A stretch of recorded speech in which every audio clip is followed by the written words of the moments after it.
KYNE. From the high desert and the great American Southwest. Good morning, good afternoon, good evening, whatever the case may be, in all 24 time zones covered now by this program. I'm Art Bell. Glad to have you. Well, I see that our president is planning to announce in several days that the U.S. is going to get out of the 1972 Anti-Ballistic Missile Treaty, which means to me we are going to be building anti-ballistic missiles. Now, it is required that we give Russia 6 months' notice before packing it in. With this decision, the president takes the first step toward developing an anti-missile system that he says will protect the U.S. and its allies from missiles fired by rogue nations. Russia and the U.S. have warned Bush that withdrawing may trigger a nuclear arms race. Now, that's interesting, and I suppose if you put yourself in the shoes of the Russians or the Chinese, they don't necessarily have the technical capability to build an anti-missile system, but they do have nuclear weapons perched at the end of ballistic missiles. So there's a little bit of danger window here, because if you've got them, if you figure the U.S. is going to be able to successfully build a shield, then, of course, if you've got them, you better use them or you'll lose them. That certainly would be one mode of thinking if you put yourself in the enemy's, the potential opposition's shoes. He corrects himself. So, I don't know. Good idea, bad idea, what do you think? The Tora Bora area, U.S. B-52s are just bombing the hell out of Tora Bora. They believe that Al-Qaeda top dogs and maybe even Osama himself may be there. A lot of confusion at this hour in Tora Bora, because there was an initial report that the Al-Qaeda forces were surrendering. They had been given a deadline and they were surrendering, and now that report appears to be at this hour in question, so nobody knows for sure. But if they don't, of course, the B-52s will crank back up again. You'll probably see a bunch of bunker busters go off and all hell break loose. Otherwise, we'll just have to wait and see. Confusion always in situations of war. Senators who apparently have had the opportunity to review the videotape presentation of Osama bin Laden whooping it up over the September 11th attacks, are saying when it is released, and they're thinking that it may be released very shortly, next day or two, it's going to convince all of us that he is the one who was responsible for those attacks. They find him grinning and marveling at the destruction and death of the 11th. We could see it perhaps as early as tomorrow. And in the first criminal indictment stemming from what happened September 11th, federal prosecutors today charged a French-Moroccan man who, get this, was in jail a month before the attacks with conspiring with Osama bin Laden to murder thousands in the suicide hijackings. It's a 30-page indictment. Federal agents seized computers in 27 cities today. They went a hacker hunting, and they found them. 27 U.S. cities where people are putting copyrighted software, Microsoft Windows and all that sort of thing, up on the Internet for all who would download it. Operation Buccaneer. You get the pirate connotation there, right? Operation Buccaneer was directed at 62 people in Australia, Finland, England, Norway, and right here in the good old U.S. of A. Federal Reserve cut the interest rate a quarter point today, and everybody went, Didn't impress anybody. The other news. You're not going to believe this, but the security guards at Area 51, known affectionately and not so affectionately as Camo Dudes, C-A-M-O, Camo Dudes, walked off their jobs Monday in Las Vegas at the covert military installation known as Area 51, a place they said they can't talk about. The union president, Vernon Hall, said, when asked about where he worked, as he and more than a dozen other striking security officers displayed on-strike signs on Haven Street near McCarran International Airport, quote, use your imagination. Where do I work? Use your imagination. That is where nondescript passenger jets, known only as Janet planes, very routinely take the guards and other workers to the installation on the dry bed of Groom Lake, 90 miles north of Las Vegas, a place they referred to only as nowhere, in quotes, and, in quotes, out of town. Hall, leader of the Security Police Association of Nevada, an in-house collective bargaining unit, said the association's members decided to go on strike after 3 months of negotiations for a new contract with their employer, EG&G. Said the issues include lack of adequate wages and benefits and time and... Oh, let us think about this. The people who guard Area 51 are on strike. Now, I've known a lot of people who have tried to get close to Area 51. There are certain mountaintops and areas where one can get a glimpse, but inevitably you are harassed by camo dudes. By the way, that name comes from the camouflage stuff they wear when they're working. And they'll find you. I mean, you'll see vehicles approaching, and they will scare the you-know-what out of you. They'll get you out of there. And actually, it is an area where, if you decide to violate the security, you can be shot. Dead. But now that they're on strike, you might imagine that anybody who was thinking of trying to get into the installation to see what's going on during this period of time decide to take advantage of the strike and take a stroll in there. A lot of stories about people who have made it into the area, people who have flown over the area. Not a good thing to do, by the way. And then when you do land, if you don't get shot down, you're talked to for a long time. Tonight we're going to be doing something on Bigfoot. Tomorrow night we're going to be doing something on under the earth. I think you're going to find that really interesting. A Native American tomorrow night. Listen to this. Good day to you, Art. I was up visiting your site. This is a Native American writing this, and I was amazed at some of the drawings on shadow people. Have sent to you. I'm Cherokee, part Irish, considered a shadow walker.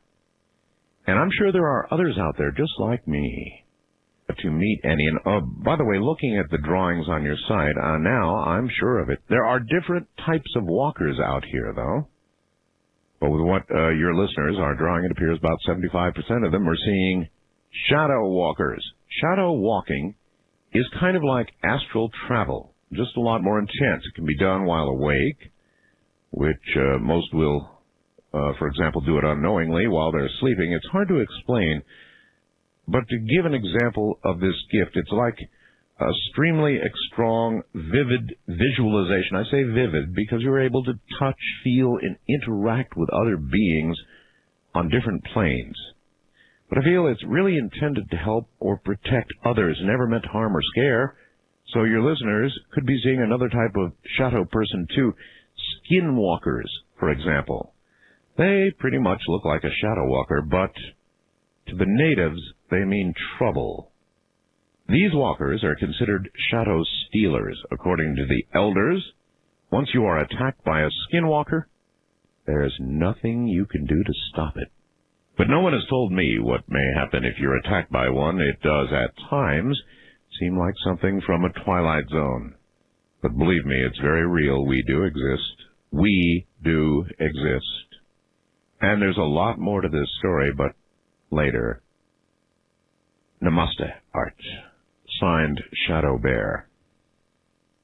Thought that was pretty interesting. It would resonate with quite a few of you out there. Steve, writes Steve, logically. And I've only listened to your show for about 30 minutes ever last night, though. For some reason, I tuned into your show by accident talking about entity attacks by shadow people. And I'm a person, Art, who refuses to believe anything that sounds that crazy. I'm what you might refer to as a skeptic, which is why I'm writing to you now. I think that I may have been experiencing something very similar to what your audience has recounted. My experience took place about 2 days ago.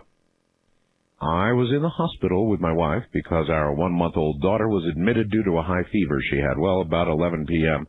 When I pulled out the recliner that is provided in the room and converted it to my bed for the night, I was asleep on my belly, dreaming about various things that are currently too faded to recount.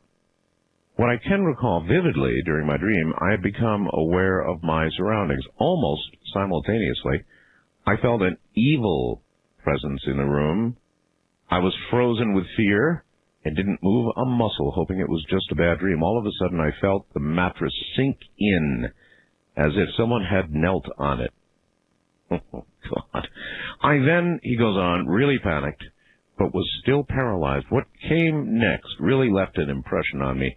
It happened so quickly, frightening.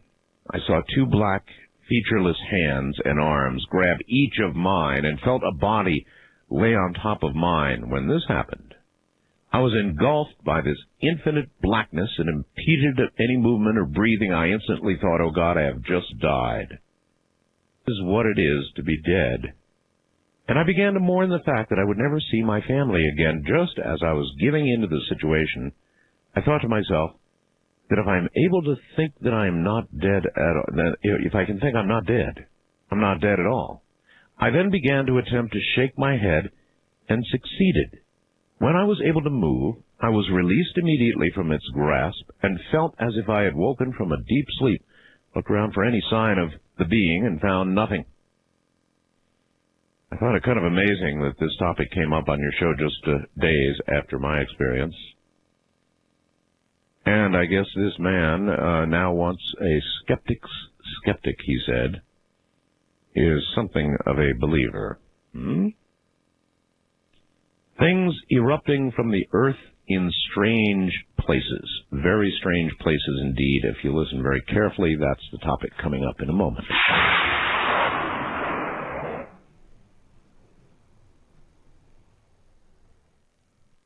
Take Coast to Coast AM with you anywhere on your mobile phone. CoastToCoastAM.com can be conveniently accessed on your iPhone and most Android platforms, which means that you are never without your Coast to Coast AM fix. If you're a Coast to Coast Insider subscriber, you can listen to the show live in the middle of the night or previous shows 24/7. Plus, you can browse all the great photos, videos, and news stories. Keeping up with Coast to Coast AM has never been easier with our Coast Insider service. Coast to Coast AM. It's way out there. The Catholic Church a few years ago came out with a report that the belief in extraterrestrial life does not negate one's belief system in God. I found that fascinating, didn't you? This is something that is certainly a very plausible event, but nevertheless, what we're saying is it is the setup for the Antichrist. And we had better wake up, because if we don't, we are going to find ourselves part of that alien agenda.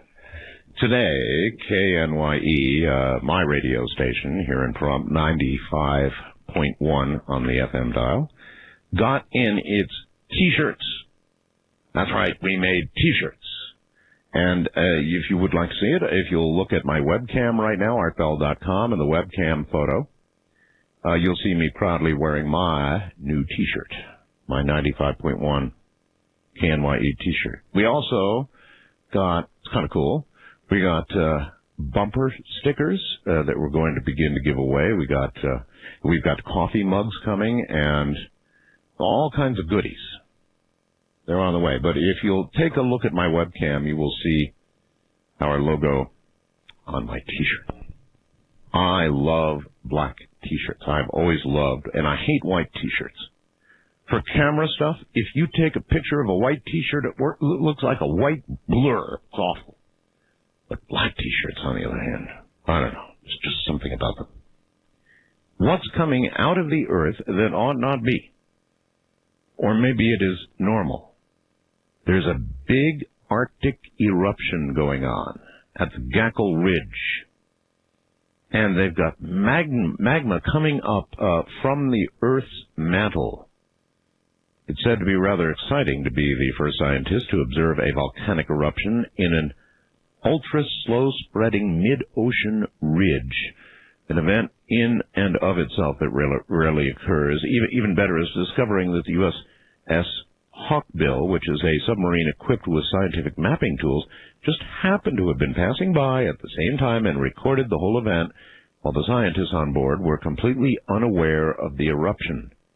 Intense seismic activity began at Gakkel Ridge in January of 1999 and continued for 7 months. The Gakkel Ridge, again, the slowest spreading ridge in the world, located in the Arctic Basin. Initial reports suggest, such as the one published on February 15th in Nature, have sparked much interest in the area, culminating in the recent excursion of the U.S. Coast Guard icebreaker Healy. So they're really, really interested in what might be going on, or is going on beneath the frigid waters of the Arctic. The subs up there. I've got a kind of an interesting story here about cell phones. You know, cell phones are not my favorite thing in the world. And now, maybe I like them even less. The article says it's from Reuters News, and an expert has been quoted as saying that cell phones are spooking ghosts. Mobile phones are killing off ghosts, according to a British expert who has spent years researching the occult on Sunday. Tony Cornell of the Society for Psychic Research told the Sunday Express newspaper that reports of ghost sightings had begun to actually decline. And when did it happen? When mobile phones were introduced 15 years ago. So there is the possibility that microwaves at about that frequency affect ghostly entities. So, you know, suggesting this story might have something to it. If one of you out there, or many of you, are haunted by some sort of entity, you might want to have the cell phone near your bed.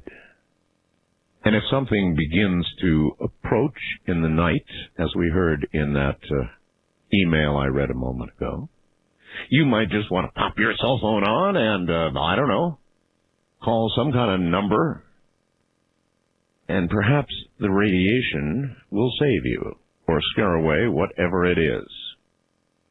According to the newspaper, haunted tourist attractions in Britain could be in trouble because the ghosts are going because of cell phones. They could be under threat if the number of cell phones continues to grow from the present figure of 39 million. Apparently, paranormal events, which some scientists put down to unusual electrical activity, could be perhaps drowned out by the electronic noise produced by phone calls and text messages. Now, isn't that interesting?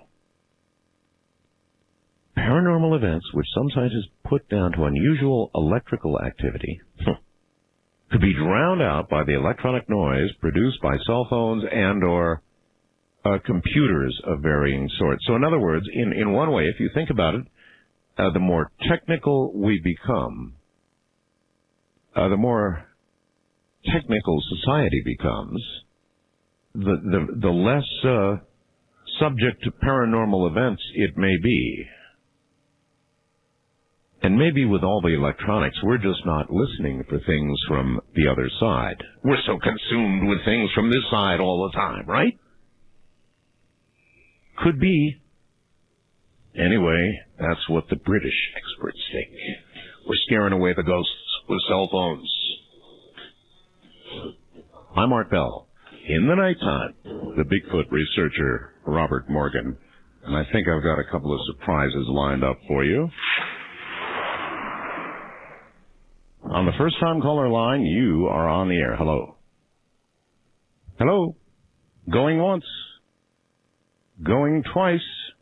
Gone. Wildcard line, you're on the air. Hi. Hi, this is Julie from Kansas City. How you doing, Julie? Fine, how are you? Okay.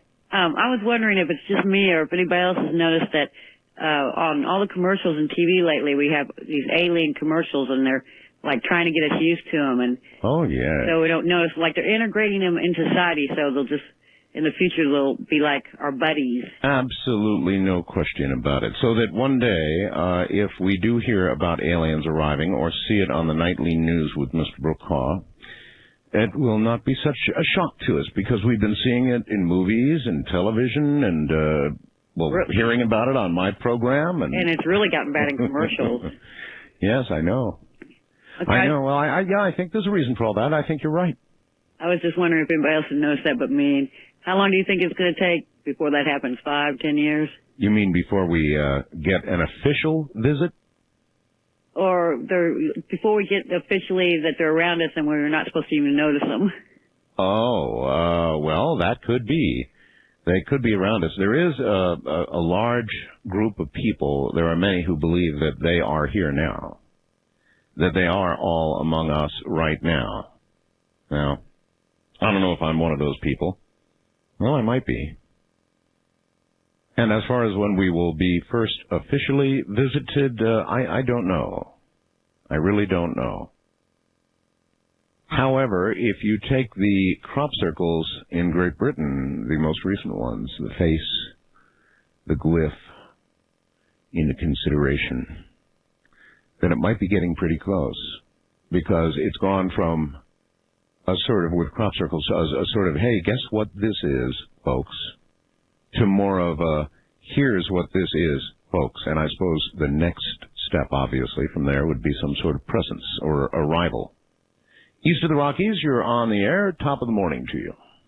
Yes. Hey, I was wanting to ask you if anybody out there, any of the experts on Champ, Lake Champlain, if there's any kind of a pattern for him when he shows up in the summertime.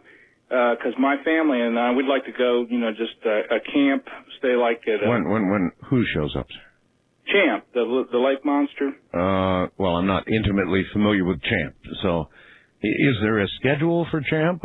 It seems like in the summertime there's more sightings, and I was kind of curious this past summer if there was any kind of any of your listeners. Sir, I'm not even familiar with Champ. What does Champ look like? I believe have you ever heard of Caddy? He's off the West Coast? No. Ogopogo. Well, try and give me a visual of, if I were to see Champ face to snout or whatever. There's two species, they believe, yes, that they've seen. One looks like the classic Loch Ness monster type, and I believe a woman took a picture in 1976. Massey took a picture of one of it, and then the other one it's supposed to be a primitive whale.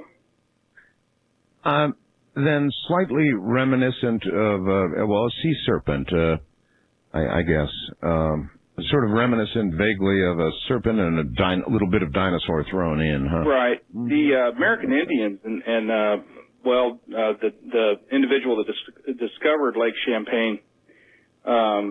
Explorers and stuff, it's been recorded all through history. But it seems to me that there's like a pattern when this thing shows up.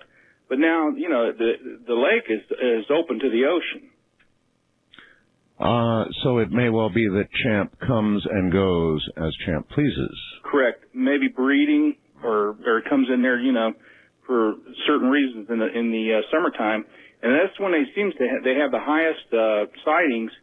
Is around July and August. Well, I was wondering if anybody really knew if there was a pattern. No, I understand. Are you looking to be in the company of Champ? Well, we'd like to camp up there, like Port Henry. That's supposed to be a real hot spot for him. And I knew an Onondaga Indian, actual Indian, who had seen Champ eyeball to eyeball. You do want a meeting then, don't you? I don't know if I want to meet him right up close. I just want to take a look at him at a distance, Well, one thing's for sure. If it's mating time, you don't want to get in the way of Mr. Champ and potential Mrs. Champ. That wouldn't be good.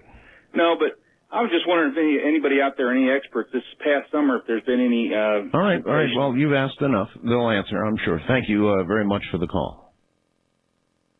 Sure, those of you who know something about Champ and Lake Champlain would be able to answer that question.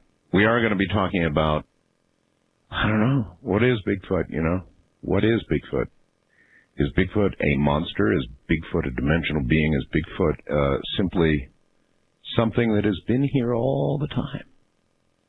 Or much longer than we have and continues to exist in a sort of an interesting existence, one that is neither fully here nor fully there because of the nature of sightings and the fact that we don't have any bodies yet. West of the Rockies, you're on the air. Hello. Yes, Art. Art? Yes. Yeah, Bob in L.A.? Yes, Bob. When you and Linda and the other people start talking about that city off the coast of Cuba, I broke out my Reader's Digest Great World Atlas. Yeah. And I was starting to look at Cuba, and then my eyes passed up to the page previous to that on Mexico and the Yucatan Peninsula. And something struck my eye. About 50 miles off the coast of Mexico and the Yucatan Peninsula, there's a perfect circle, a 375-mile diameter circle that's centered about 93 degrees and 40 minutes west latitude and about 21 degrees and 30 minutes north latitude.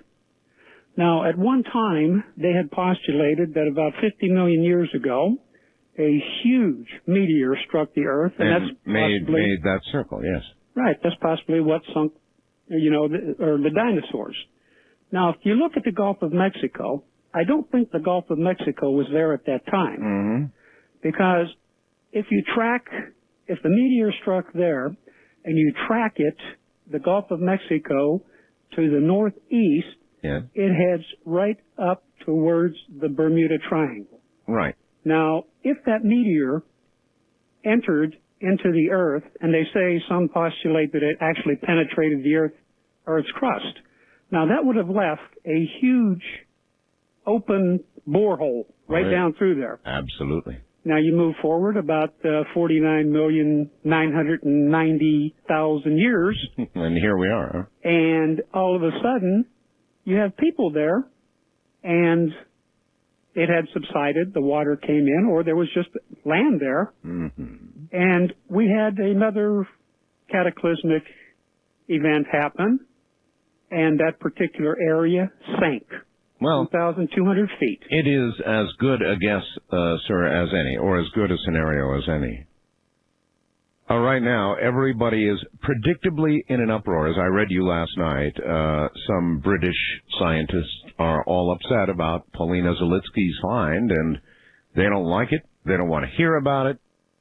They don't want to think that everything they have thought previously could be all wrong, and they could be all wet. And, there could have been people running around on Earth long before any of them said it could be. What kind of tragedy, personal one, for them, would that be? A very serious one. So they have puffed and blown at Ms. Zalitsky's house, but she said, look, it's just fact. You're not here in Cuba. You're in Great Britain. And so what the hell do you know? We have fact here. And we can prove what we're saying. So I guess the report so long ago was right. The ones affected most negatively by change of any sort, aliens arriving, Earth's history, man's history, the ones who will be affected in the most negative, dire way will be the scientists who have postulated their theories as fact about when man first walked and all the rest of it. I mean, they're going to be so upset. West of the Rockies, you are on the air. Good morning. Hey, Art. This is Michael from Bakersfield. Hello, Michael. I noticed you had, about 2 years ago, you had a guest on named Reverend Andre Schlesinger from the Church of Satan in San Francisco. I remember, yes. And at the end of the show, you said you were going to have him back on. Did you ever have him back on? No, not yet, but I will. I'd certainly have him back on. I will have, to the distress of many, just about anybody on who's interesting. Church of Satan, regular churches, you name it. I'll do any of it. But I just haven't thought about it lately. But I'd have him back on. He was a good guest. Yeah, he was. I really enjoyed him. Are you a follower? Not really. No, he was just very interesting. Are you a potential follower? I don't think so. I just found him interesting. All righty, sir. Thank you. Thank you, and take care. East of the Rockies, you are on the air. Turn your radio off, please. There you go. You're in a truck, I bet. Yeah, I'm in a truck. Just a guess. What's up, sir, and where are you? I'm Dale, and I'm in Cleveland, Ohio right now. And I've just got a question for you, Art. It's about the Osama bin Laden Yes? situation. You know, Osama bin Laden is a pretty intelligent individual, wouldn't you think? I mean, he probably is, yes. Mm-hmm. I mean, to take 15 men or so and bring them over here and keep them undercover for 2 years and all that. Yes. And he's got some people under him that are, I'd say their IQ is above half, wouldn't you think? Perhaps so.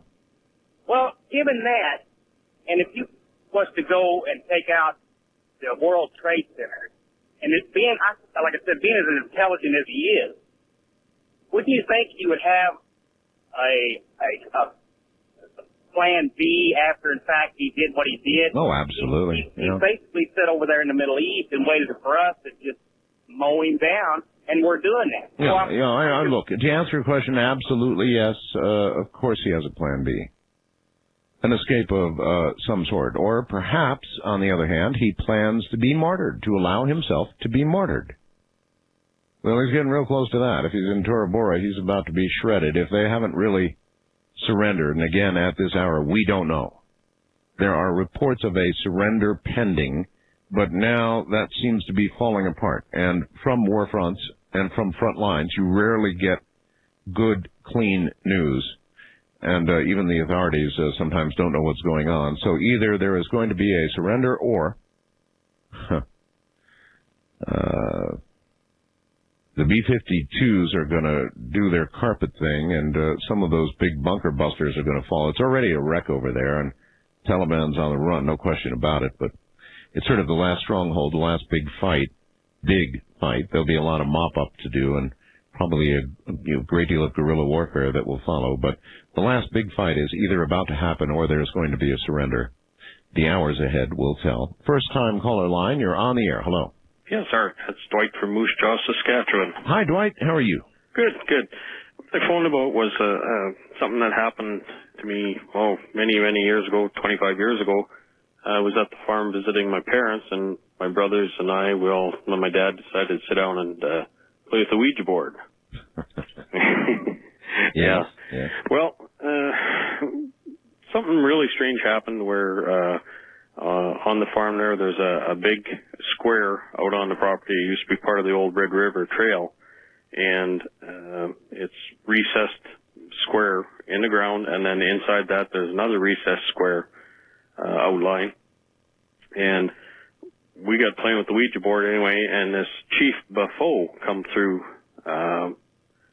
the Ouija board and said that he had been massacred or murdered and buried out by this buffalo rubbing stone. That's a lot of moving around on that board to explain all of that. Well, through the process of over an hour, this happened.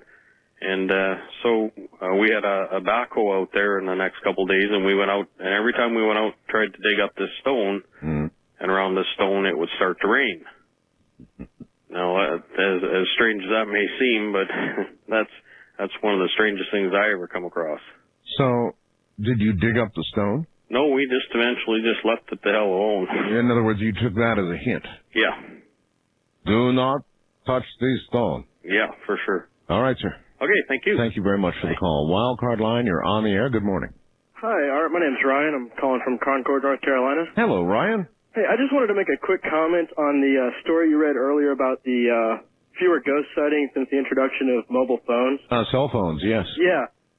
Something that almost concerns me is the fact that there's also reports that cell phones cause cancer, things like that. Yes. It makes me wonder that even though it's nice to know there might be a way to protect yourself from, entity attacks and things like that, kind of concerns me that you might actually be scrambling certain lesser used parts of your brain at the same time. Well, I know, but how frequently are you attacked by an entity? After all, if you had a cell phone handy and you could use it as a defense, like holy water or whatever, just flip open your cell phone and radiate a little RF and away it goes.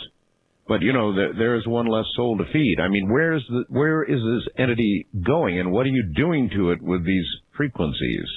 Well, my concern really would be is not so much that you're doing something to the entity, but that you're just making it impossible for any interaction, which would kind of... Yeah, but that's one conclusion. Another might be that you are somehow destroying an entity. Oh, yeah, that's definitely also a possibility. Well, cell phones had to be good for something. Thank you very much for the call, sir, and take care. I don't like them. And again, begging your indulgence, not this last caller, but the caller previous was on a cell phone. Now, I ask you, is the way that sounded, in your opinion, a step forward for technology and civilization, or is it a step backward? I maintain it is a step backward. And I wish these cell phone companies would get their act together and make it sound like real communication instead of something coming through, Rod Serling's chest. I'm so down on cell phones. But on the other hand, if they'll shoo away an attacking entity, then perhaps they have some good. East of the Rockies, you're on the air. Hello. Oh, yeah, Art. This is Tony. I'm in West Virginia. And on a cell phone, too, aren't you? Yeah, I am. All right. What's up? Yeah, I was thinking about that thing you were talking about with Mars and how it's supposed to be heating up. Yes, sir. Turn your radio off. Yes, Mars, they say, will heat up and the poles will melt. And they say this will occur because of the increased heat from the sun. And my nagging question is, well, then, how about third rock from the earth? The sun. Good old Earth here. How about us? If they're going to be affected that way, then what's it going to do to us? Well, the only thing I was thinking was maybe the reason it might heat Mars up more than the Earth is because they don't really have an atmosphere right now. Well, that's true, but I would think an atmosphere would absorb heating. After all, we absorb heat and radiation quite readily from the sun. Well, okay. Right? I was thinking it might not heat it up that much. It just might be enough to where it'll melt their caps, and then they'll have a little bit of atmosphere, and then it'll stop heating up.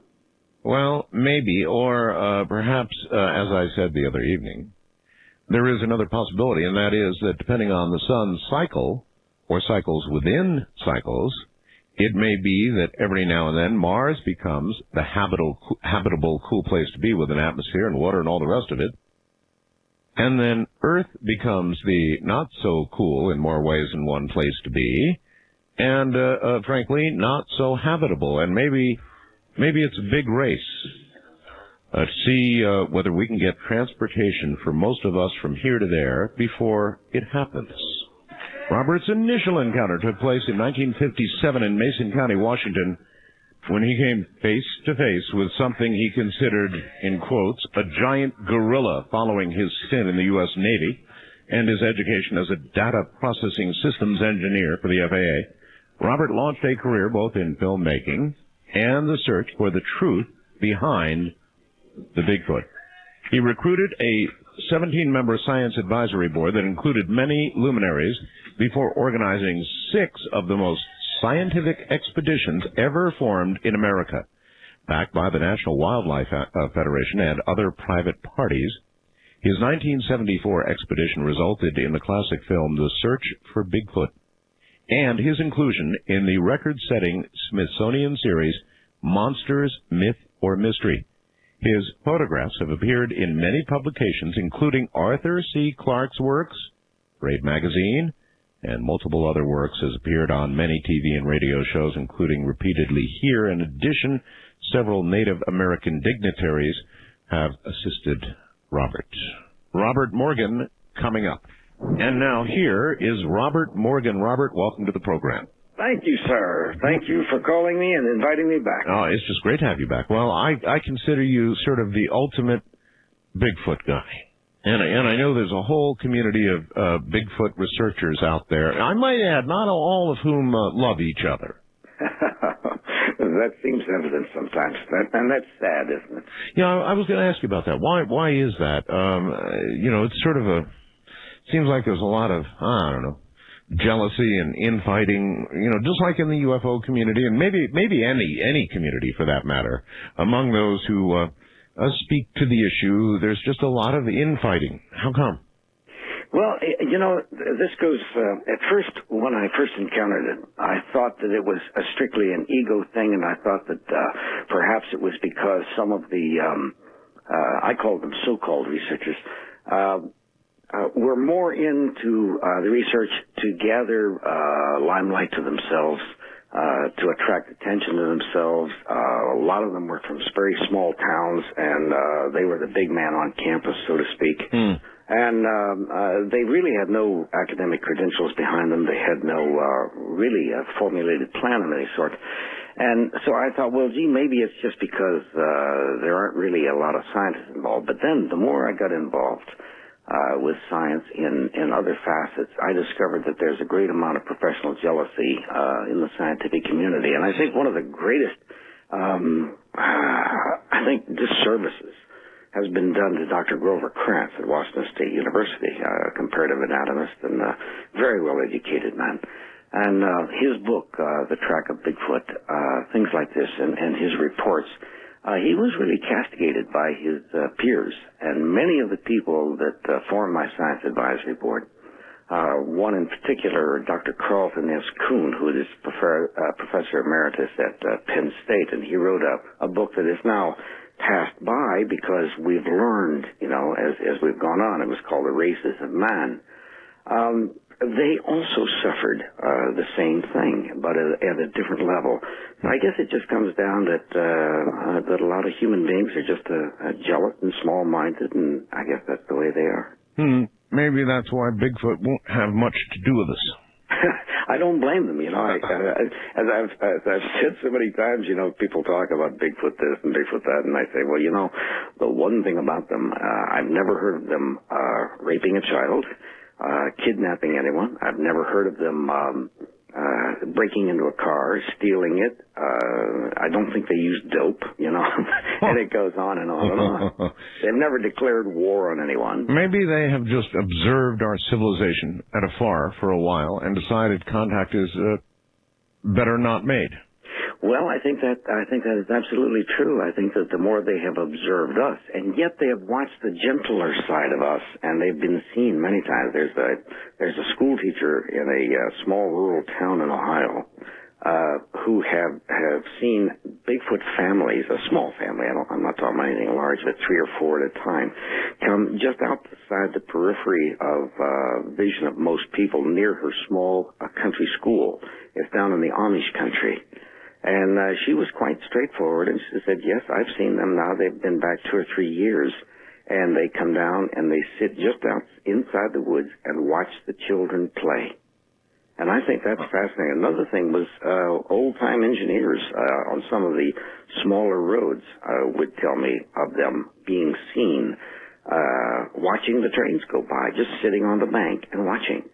And right here in Montana, not too long ago, in a pass, it's called Marias Pass, indeed, the engineers have seen the Bigfoot families. Well, I was kind of kidding, Robert, but maybe I'm really right. I mean, maybe they have observed us. They know what we seem to be all about, and other than the occasional approach of the more gentle, they stay away. I think it was kind of funny to say, but simultaneously, I think there's a lot of truth to it. The more they see of the little hairless people who scream at just about anything, and if you go into the national parks and view us from afar, here's this beautiful wilderness and all these majestic things, and here comes a family screaming, yelling, dropping gum wrap kidnappers and things like that. We're not necessarily. As a matter of fact, in anthropology, the more I've studied it, as I've said so many times, I've learned more about my fellow man than I have about Bigfoot simply by watching their reactions, and we're not necessarily an admirable race. Back in 57, when you were hunting, you saw your first, but you originally reported what you saw, not as Bigfoot or as something distinctly different, but as a gorilla. Where was that, and what do you recall about it now? Well, I was in the state of Washington, and I had been aboard the USS Princeton, anti-submarine submarine warfare aircraft carrier. And after being imprisoned aboard ship for a tour of the Far East, I took any chance to go to the woods. And I had gone up with a friend of mine up in Mason County, and he turned to the right and I went to the left. And I say I was hunting because I had a gun and all that stuff, but I really had no interest in hurting anything. I just was out there. And something came down through the brush, I guess it was around 9 o'clock in the morning. And I heard it, and I finally stood up, and it was something good-sized that was in the brush. I couldn't see what it was. And I finally called out, and all of a sudden it just went dead silent. And the first time in my life, every hair on my body stood up, and I couldn't quite figure out why was I concerned. I was the guy with the gun, right? And well, when a large animal goes dead silent, it could mean, I suppose, a lot of things. It could mean it's protecting itself by becoming silent, or I suppose it could mean it's decided to stalk you. It's very possible. I think that in the subsequent events, I think I shocked it. I think it was not expecting me. Okay. And I think I really shocked it. I mean, here's the master woodsman of the Bigfoot, and all of a sudden up pops this little strange character. And finally he took off through the brush, and when he got to a point where he could see me, he turned around. And I thought I was looking, and I used this with tongue-in-cheek. He reminded, the expression on his face reminded me of Sonny Liston after he picked himself up off the floor when Muhammad Ali got through with him. He was surprised and not very happy. Well, you've had years to dig up that analogy. That's pretty good, though. But he looked at me and I looked at him, and to this day, I've even tried hypnotherapy. I don't know who left first, but my money is on me. And when I got back to the car, my hunting partner showed up from the opposite direction, and he never would speak to me about what happened to him. All I knew is he showed up at the same time I did, and we got in the car and we left. And when we got down to the very first place, we got some breakfast, and I tried to report it. And this is standard operational procedure. I called the State Highway Patrol, and they said, I think you better call the sheriff. Really? Really? Yeah, so I called the sheriff, and they took down all the information. And the more I listened to their questions, the more I thought, now wait a second, I have about 4 months to go before I'm going out of the Navy, right? Right. And I thought they were going to send somebody down with a little white coat, so I just exited stage left. And I'm sorry that I did, but yeah, you can tell from the way people ask questions. You really can. There becomes a certain sort of tone in their voice, right? Oh, definitely. They were, obviously there was more than one person listening, you know. Well, of course. And I'm a dumb kid from Ohio. I was from Canton, a steel town. I had never heard of Bigfoot. I had no clue. And I kept telling them this, as if I was talking, I said, look, you got to understand, you have a gorilla loose up here. I saw it. There is no question there is a gorilla loose up here. There's a circus been through here. Somebody lost their gorilla. Mm-hmm. Were you with another party up there, sir? To which I'm sure you'd say yes. Were you and your friend celebrating in the woods? I mean, that kind of question. I know. All sorts of things. And I thought, this isn't worth it. So when I got back, I went on with the idea. In fact, I told some of my shipmates, I saw a gorilla up there. Yeah, right, you know. So I figured I did what any other red-blooded American boy would do at a place that term like that. I shut up. And went back, and it was a couple of years later, I was reading remember the old Argosy and True magazines? I do. Yes, well, I loved those magazines. And I was reading that, and that's when I started reading about the Bigfoot from Northern California. And I thought, oh my God, that's what I saw. And then when I heard people starting laughing and chuckling and making fun of it, I thought, no. So I did like a lot of people again. You know, we all have these lists. One of these days I'm gonna, you know. Mm-hmm. And the list went on and on. But that was part of my list. And finally one day I said, let's do it. Okay, well, I mean, you must have known, though, somewhere in some part of your mind that what you saw really was not exactly a gorilla, or you would not have proceeded the way you did. No, well, that's true. But, you know, it's like if you take someone from the desert and you show them a tall smoke tree, and that's the only tree they've ever seen. Then you take them to the redwoods. They're in tough shape. It's interesting you should mention that. I am from the desert as an adult. You know, I love the desert. It's my place to be, and I just love it. And I happened to go visit Bob Crane of the Sea Crane Company, a friend of mine. He lives up there among the redwoods. I mean, the big. There you go. And it creeped me out, Robert. It totally creeped me out. I mean, the redwoods were so high that going down the highway, a satellite dish could not see the southern sky or much of anything else. I mean, it just was, it was freaky. Something that's always puzzled me is how anyone could have ever put a saw against a redwood tree. I've never understood that. Money. I suppose, but that's another thing I've never understood, is doing things just for the money. Our heartbeats are finite. They're not infinite. They're finite. We have a certain amount of heartbeats. Yeah, but a lot of people aren't counting, Robert. I guess. I count every single one of them, and I have for a long time.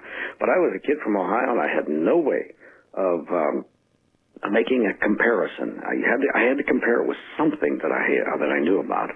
And there was that one gorilla that always fascinated me, Gargantua.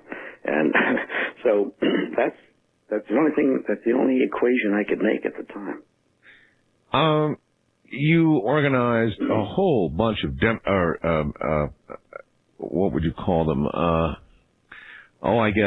Expeditions is what you'd call them. You took people out for magazines, got involved with magazines, took people out in hunt of, looking for this creature, right? Well, not in the beginning. My very first trip, I was going alone.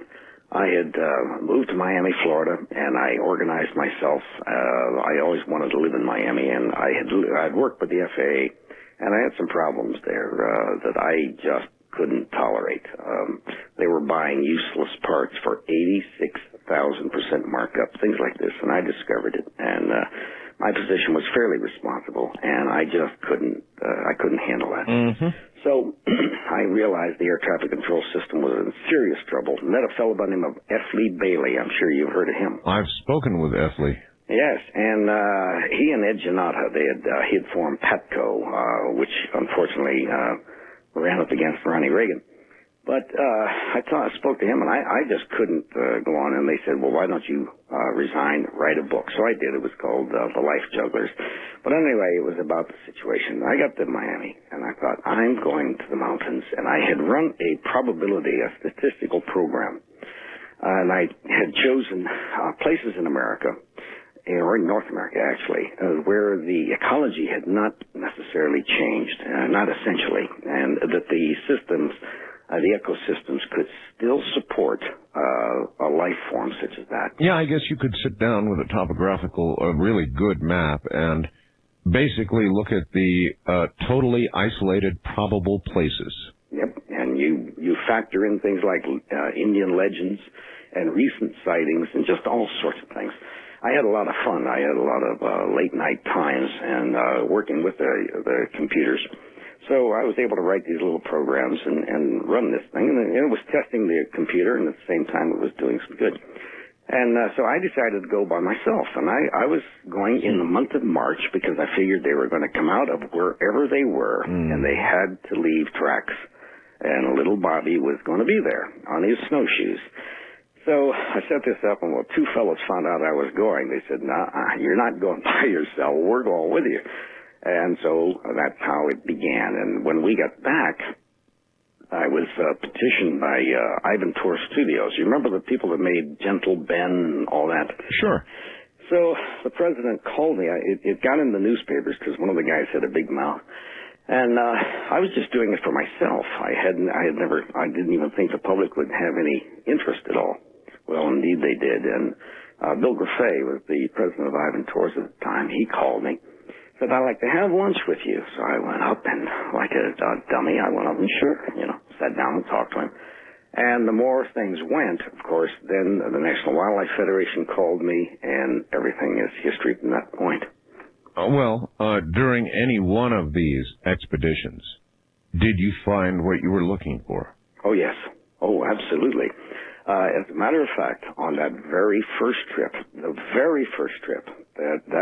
that program that I wrote, Works of Magic, the very first night, this is hard to believe, but there were two other guys with me. Mm-hmm. All we had was a map. I'd never been to this part of the state of Washington before. Toward Trout Lake, we had driven to the end of the road. Oh, yes. And the snow was above the camper on my pickup truck.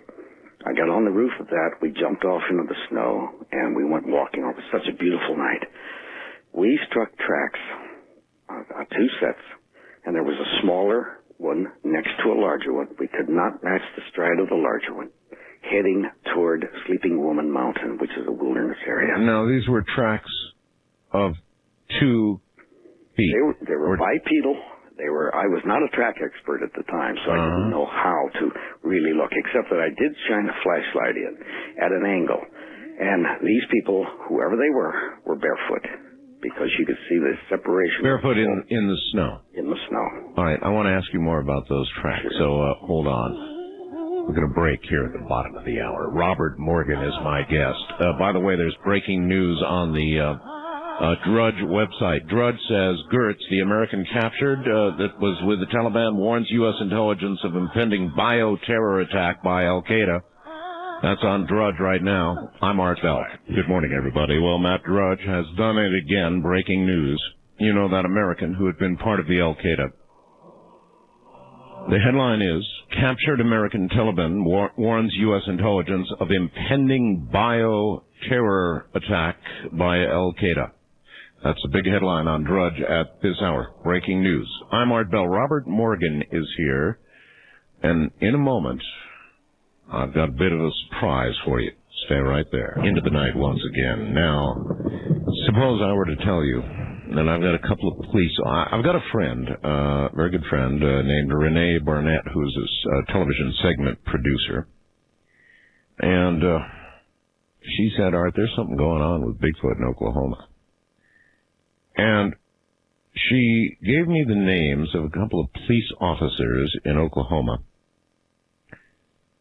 who apparently saw something. Now, I don't know a whole lot about the story beyond that, but there were, I guess, reports of, well, rather than try and guess what it's all about, why don't I bring this officer on the air? He's going to talk to us. His name is Dan. We'll only call him Dan. He's a police officer in Oklahoma. Dan, you're on the air with Robert Morgan and Art Bell. Welcome to the program. Hey, thanks, guys. Nice to meet you, Robert. My pleasure, Dan. How are you? Great. What's the story here, Dan? Can you even tell us what part of Oklahoma you're in? Northeastern Oklahoma. Northeastern, all right. Around the Tulsa area. So how did this begin? Me and my neighbor, he works for the major newspaper in town, and me and him went four-wheeling, and we went up to the northeastern part of the state, went quite a ways back off the road, traveled along the river. We followed the river for quite a ways, real rugged country, just four-wheel drive country. Sure. It was just about dark at the beginning of the year, around February, just almost getting dark. Come over a little hill and have a straight shot through the woods. You know, the trail just keeps going straight. And approximately 50 feet in front of us, something steps off from the river side of the road, which is the right side. There was tall grass, real tall grass. I want to call it like cane. Mm-hmm. Stepped out of the cane and crossed the road, did kind of like the Patterson video, you know, where he turns his whole upper torso, stopped, looked at us, and then kept on trucking right in the woods. How good a look did you get? We were approximately 50 feet away. We got a pretty good look. It was reddish brown hair, long reddish brown hair. I didn't see any facial features that I can recall. When it had that swinging arm walk. Walking on bipedal. Yeah, 2 feet. Yeah, walking on 2 feet. Approximately, I'm going to guess around 7.5, 8 feet tall. Oh my. Yeah, it was big. Walked right across the road and went into the woods, and then we watched exactly where it went to, and it stopped behind some big trees. And like I said at the beginning of the year, so all the foliage was still off the trees, so you could see quite a ways back in the woods. Were you tempted to go after it? Not at all. Not at all. We pulled up to, we stopped the Jeep in the same location where we had saw it cross the road. Right. And we got out, and we still had a visual on where it had stopped. I got out of the Jeep, picked up a fairly good-sized log, and I heaved it, and nearly hitting the tree that I threw it, that it was hiding behind, and it didn't budge. It stayed there. After that happened, after it didn't move, we both decided that it was best just to get in the Jeep and go ahead and get out of there, because we neither one of us were sure what we had just seen. It was total silence all the way out of the woods. We didn't talk about it all the way out of the woods. We were pretty much in shock of what we just saw. I understand. And then apparently, once again, you saw something. Yeah, approximately about 6 weeks later, I returned with a fellow officer, good friend of mine. We were camping. We got there early that day. Now, this would be Jeff, right? That would be Jeff. Okay. And we got there early that day, and we were going to meet up with 2 other people that were going to bring Jeeps, and we were going to go four-wheeling. Got there early, started cooking, started campfire. I was chopping wood, and Jeff was shooting a new gun that he had just purchased, and there's big hills out here, real steep hills. You can't hardly even walk up on them. I started hearing something coming down the hill. I got rocks kind of rolling down the hill, branches breaking and stuff. I could hear stuff moving around behind me, and I turn around and I look, and same time of year, no foliage on the trees. You could see through the woods. It didn't see anything, and so a few minutes later, I hear the noise again, and every time I hear it, it's coming closer. It's approaching. I asked Jeff, and he stopped shooting his gun, and I asked him, I said, are you hearing that? And he didn't tune into it right away. And as it got real close to us, there was a big mound of dirt just behind my back. It was a big mound of dirt, and that's where I was hearing all the noises from. Which the mound of dirt is at the bottom of the hill, and it's approximately about 12 feet tall and about 20 feet long. Mound of dirt. And when it got to that point, Jeff started, he began to hear it moving around behind us, and it was fairly close to us. And it sounded like something was crawling on its belly, and it only moved when we were talking or making noise. And if we stopped making any type of noise, it would not move. But if I started to talk again, you could hear it moving around. I mean, just very softly moving around. At that time, we both decided to reload the guns, grab the guns, and good idea, and grab the flashlights, and we kind of stealthily walked to the end of this mound of dirt, which was probably about 20 feet long, and we walked down a little gravel road, and when we got positioned to the end of the mound of dirt, we both turned on our flashlights, and here's this creature, and it's like either laying flat on its belly or like low kneeling. It's very, very crouched down, very low. Right. And when we turn the flashlights on, this thing begins to stand up, and it's big, it's hairy, and it's fairly huge. Were you able to see any detail? The long reddish-brown hair, again, you know, basically what I described earlier. As tall as 6 or 8 feet? I'd say 7 to 8. 7 to 8 feet. All right. Really big. Really big. And we're talking less than a distance of 20 feet. Oh, yeah. You were really close. Right up on top of it. Uh-huh. It came down the hill and literally came all the way down the hill and approached us. You know, basically was watching us. I think it was just watching us. Just watching. And could you see any facial features at all? Not that I can remember. I don't know if it's shock or what it is, but I cannot remember a facial features. What about sounds or smells? I don't remember any smells that night. Excuse me, did it have anything in its hand at all? I didn't even notice. If it did, I didn't know. I didn't see it. So you were just plain in shock. Yeah, basically, yeah. And as it started to stand up, Jeff turned. Jeff was in front of me. He turned and he went right past me. And he was heading back for the truck. And I grabbed him by the back of his shirt collar and I walked backwards with my gun pointed at it the whole time. You both had guns. You were never tempted to let loose? No. At one point in time, before we had approached it, when we had both began to hear the noises, when Jeff tuned into it, and there was a lot of rustling around when we were making noise. When I started to hear it and Jeff started to hear it, I shot a few rounds over the top of that mound of dirt before we walked back there. It is, to me, remarkable. You said that Jeff was firing his gun. As this thing began to approach, now, you would think that the sound of gunfire would absolutely repel anything like this, but obviously either that or it was interested in the gunfire. Right. It may have been thinking that you were shooting a game of some sort. Right, and it was looking for the game. Right. Oh. And that has happened. Oh, has it really? You mean Bigfoot will steal your kill? Yes, this has happened in the state of Washington while I was in Cougar, Washington. A very similar incident happened to a Marine that was on leave, and he shot an elk. And the Bigfoot took it? A large male came down, and he cut loose on the Bigfoot and hit it. But the Bigfoot was coming in for the elk. And also, a few years prior to that, this was in the early 70s, there had been a hunter that had been killed there that had shot several rounds after he had the elk on the ground and had begun skinning it.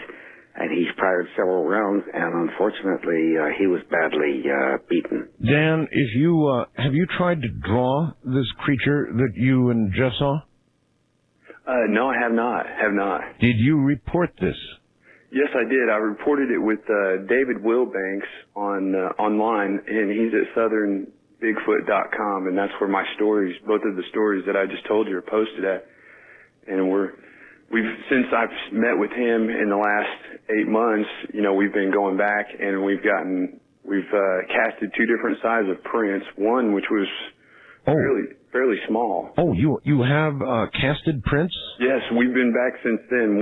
After that second encounter with Jeff, I came home and I started looking online. I started looking at Bigfoot. Because this is something this was all new to me. I'd heard about Bigfoot. I'm only 32 years old, but Bigfoot, you don't hear about it every day. And I started looking online, and I ran across Southern Bigfoot, and they're based out of Oklahoma. And I contacted David Wilbanks, and he was real receptive. He came right up here, and the first day we went out there, we casted 2 tracks, 2 really great tracks. How big? I'm approximately about 13 inches long, and I'd say about 6.5 inches wide. Well, officer, maybe you understand now, when a witness has a hard time describing a perp because they were in shock, maybe you understand. Oh, yeah. I can definitely relate to it now. Listen, I'm going to... Robert, do you have any questions before I let Dan go? No, I was going to suggest that perhaps he and his friend, if they logged on to my website, there may be some information there that can help them. And it's at truthseekers.org. Truthseekers.org. T-R-U... True Seekers. Truthseekers.org. Right. And go to the American Yeti Expedition section and see if that can be of some help to you. And then if you send me an email with your address, I will send you a copy of our audio cassette and then the new CDs that I'm coming out with, and see if that can help you. All right. Tell me something, Dan. Would you have reported this if you had been alone? I'm sorry, would I have reported it if it... Yeah, in other words, if you had been alone when this occurred instead of with another police officer, would you have reported this? No. Yeah, being a police officer, no, I already know. Okay. I have one question, one more. Yeah, sure. If you don't mind. And that is, when you were, your friend was firing his weapon, his new weapon, was it a high-powered a weapon or a small caliber? It was a Desert Eagle 44. It was a big gun, big handgun. I guess it was. Okay, I was curious at that. Sometimes they'll come to target practice and watch. And when we both had a target picture, we both had guns drawn and a target picture to shoot at, and we're both trained, to kill. And at no time did either one of us, it never crossed either one of our minds to go ahead and shoot it, because we knew we were, the caliber of weapons that we had were just too small. I'm glad you didn't do it anyway, for lots of other reasons. Yeah. Well, all right. And he never threatened you, did he? No. We had gone back since, and I know what you were going to say to that about you're glad that I didn't shoot it because of the theory that if there's one, there's probably at least one more there. You bet. And we have gone back since, and I've heard rocks clacking together on one side of the camp. I mean, we're talking 10 feet in the woods, and 20 feet on the other side of the woods, you'd hear rocks clacking and movement and so on and so forth. Well, Dan, in the same area, have there been locals reporting anything like this? Several. That's what Renee told me, that there've been reports of entire Bigfoot families and all kinds of things in your area. Right. Yes. Have the police there, have you all had official reports?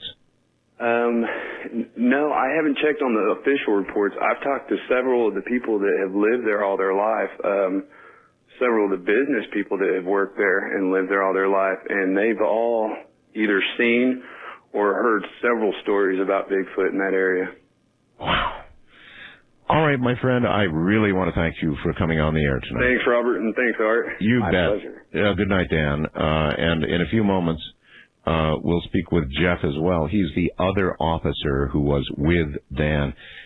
I thought that was kind of strange that the Bigfoot, Robert, would literally, obviously, be attracted to gunfire. But I guess you answered the question. He figures there might be a kill, and he could get it. Yes, and he obviously has not been shot, and he's obviously also, I'm going to guess, he is a fairly young Bigfoot, even though he's full grown. He doesn't have the experience. The older ones will definitely shy away. So he is a young one and probably has moved into a new family area, and he's taking advantage of it. He's probably frightened some hunters away from their kills already. And that's like habituating a bear. It's not a good idea. Robert, what are these things? Yes. Well, in a capsule form, it'll probably have some people screaming bloody murder. I have the feeling that they are the body ancestors to ourselves. They are the prototype that is so perfectly adapted to this earth. And then what has happened is there have been mutations or whatever causes these genetic changes to happen. And along came humans. Yeah, and along came humans. And but we're not so well adapted. I mean, we don't have the hair and the protection for being outside. Mostly we need to live inside, unless we're in a sort of a semi-tropical environment. Other than that, we need protection. We've got this skin, hardly any hair at all, and we can suffer and die very quickly in the elements if we don't know what we're doing. We're not adapted very well at all for the elements. We're terribly adapted, actually. And without the assistance of animal skins to make leather and all this other sorts of things, we have a very tough time surviving. So we're the only unbalancing feature in all of nature. I'm curious, how many reports, like the one you just heard from a police officer, and here to come, I don't know whether it's his partner, but another police officer backing him up. How frequently do you get reports of this caliber? Oh, quite a few, and it's usually behind. I must really take my hat off to these gentlemen. Most police officers speak among themselves, but they never go public because there's a possibility they could lose their jobs if they have the wrong kind of people around them. In Ohio, for instance, someplace I'm very familiar, they had quite a few sightings, and I questioned that myself when I went down to the sheriff's department. Right. And so happened my cousin was a sheriff officer, and some of their most senior officers took me into one of those questioning rooms, closed the door, and then told me what they themselves had seen. But they had been given an order by the sheriff in this county that if they discussed it, they would lose their jobs. Because they can't protect you. They're afraid, and there's religious problems there. Just like there is all across society. It is so sad, and why we can't face the truth, but it's not in the index of a lot of our books. I just want to understand the truth about what these things are. Hold on, Robert. We're at the top of the hour. My guest is Robert Morgan. He's perhaps one of the world's greatest Bigfoot experts. And in a moment, you'll hear from yet another police officer, the telephone lines allowing, who also witnessed and backs up the story of Dan. From the high desert, I'm Art Bell. Robert Morgan is my guest, and because the officer I have on the line right now is actually on patrol, I suspect in his patrol car right now, we're going to hold the brake for a moment, and with Robert Morgan, go directly back to Oklahoma to a patrol car and an officer named Jeff. Jeff, are you there? Wait a minute. Let's punch the button. Jeff, are you there? Yes. How are you doing this morning, Art? Hi, Jeff. You're in the same police department as Dan? Actually, he works for one just to the east of me. Okay, so you're adjacent towns. Yes. But you know each other quite well. Yeah, we actually used to work for the same department back in 95. Oh, okay. All right. Were you ever partners? Yes, we were, actually. Oh, you were? Yes. All right. Well, I'm sure you got to hear Dan's story. I sure would like to get your take and obviously just reinforce what he said. Right. So I guess I'll start with, we had went to the wood. We were pretty far off the main road. We'd, like you said, we went down along the river, and we found us a place that we were going to camp at that evening, and had started to set up camp. And I had bought a new pistol the week before and had brought along. I was going to test fire it and try and get used to it. I guess I fired probably about 20 rounds or so, and Dan had kept on asking me if I'd heard some rustling or something up on this hill. And I hadn't heard it. I'd been shooting, and once he'd pointed it out, I still didn't, it didn't come to me as far as I could hear it.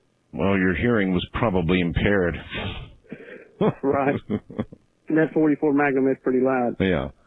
But we'd decided to cook a little bit of dinner. It was just before dusk, and we turned the radio on the truck, and we're sitting back and we're eating, and it was starting to get dark, and Dan had pointed it out again to me, and that time I'd heard it, and it was just like a quiet rustling in the leaves, probably I'd say no more than 50 yards over the edge of this berm, and it seemed like it was getting closer.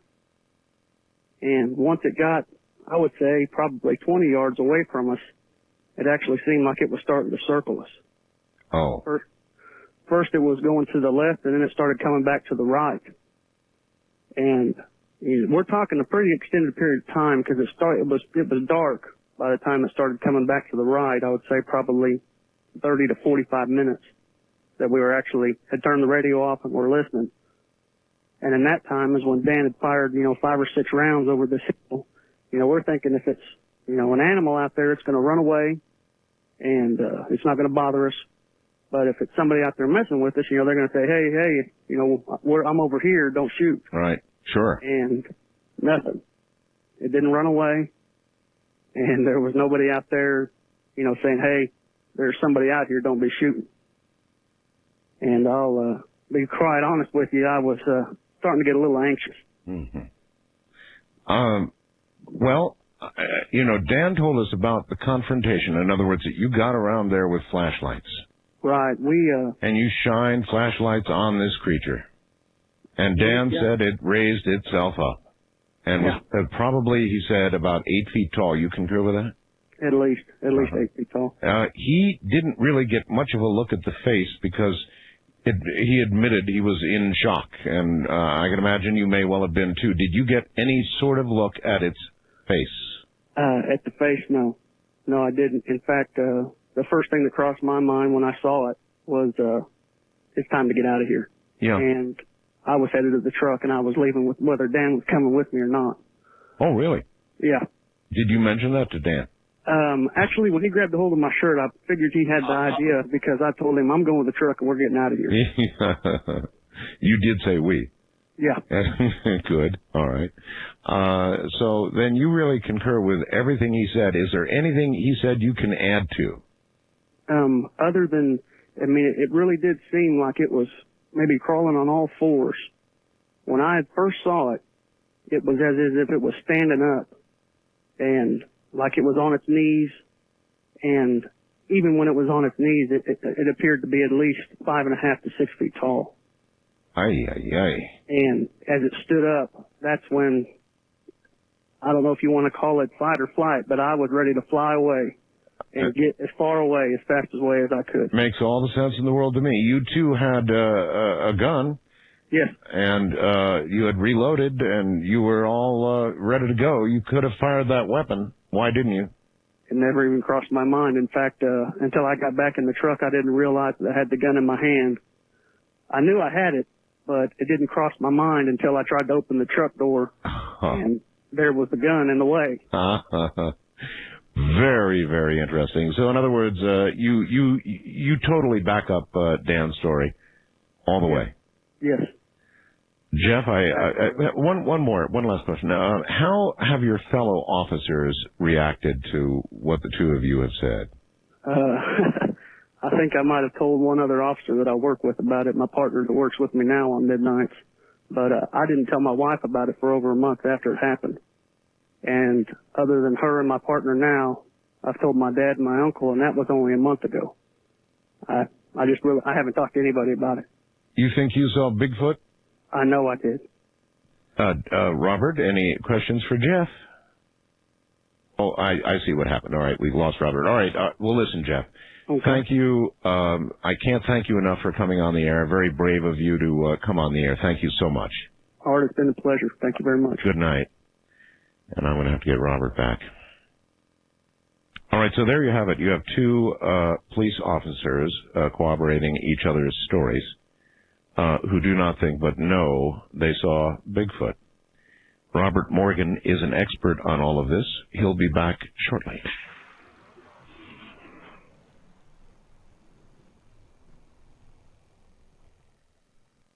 Coast to Coast AM sure sounds great in the middle of the night. But you know, you don't have to be nocturnal to enjoy this amazing show. The Coast Insider is your key to a normal life. For 15 cents a day, you can wake up refreshed knowing that last night's show is waiting for you with podcasting. As a member, you'll have access to our monthly live chat sessions with George Noory and special guests. The Coast Insiders Club is a must-have feature for all Coast to Coast AM listeners. Visit coasttocoastam.com to sign up today. Looking for the truth? You'll find it on Coast to Coast AM. Let's talk a little bit about the shadow government. Do you believe it's there? Yeah, we've heard that term, for so many years, and I thought it was this group in the Netherlands that sit behind smoked windows and make decisions like, giant players of chess. But it isn't. We don't have the government anymore. What we have is a loose coalition of bureaucracies, but we have no representation in that government. So when I look at the Constitution, I see it as a really inspired and eternal document that has been sidestepped in almost every legal way possible. So the process itself has been intentionally manipulated to facilitate a certain style of government. And it's taken a while to set up, but I think it's set up now and it's working just the way they like it. We need a systemic change in order to let the Republic be representative of the people again. All right, we are going to now try and get Robert Morgan back on the line again. I have no idea what happened. Sometimes those things do occur. Right in the middle of an interview, you just get knocked off. And I don't know how that can happen, because actually we've got a system that prevents that locks a guest in. Calling. Hello? Robert. Yes, sir. Hi, I have no idea what occurred. I take it, hopefully, when you realized you were disconnected, you raced to your radio. No, I didn't. Oh, okay. Well, you missed, you missed Jeff. I brought him on, and he verified every single thing that his partner said.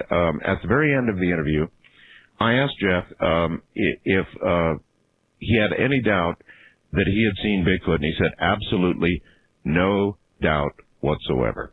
Wonderful. So there are two police officers corroborating each other's reports from Oklahoma. What do you know about Oklahoma and Bigfoot? Is that an area where it's seen? Yes, it is. As a matter of fact, I attended the FAA Academy there in Oklahoma City. In fact, my daughter was born there in Oklahoma City, so I spent quite a bit of time, and I had a horse, and I was able to get out quite a bit in the distances. And there's no question that Bigfoot, especially, you look down toward the Ouachita Mountains, which goes down toward Arkansas. And I was in the Navy with a Pawnee and Kiowa combination, and I went over to the reservations, and they had no question in their minds that the Bigfoot existed there, have for centuries. So there's no question. These gentlemen, from what I heard on the first interview, the gentleman is very sincere. I think he's saying something quite accurate. Well, it is interesting that two police officers are willing to come forward on a subject of this sort.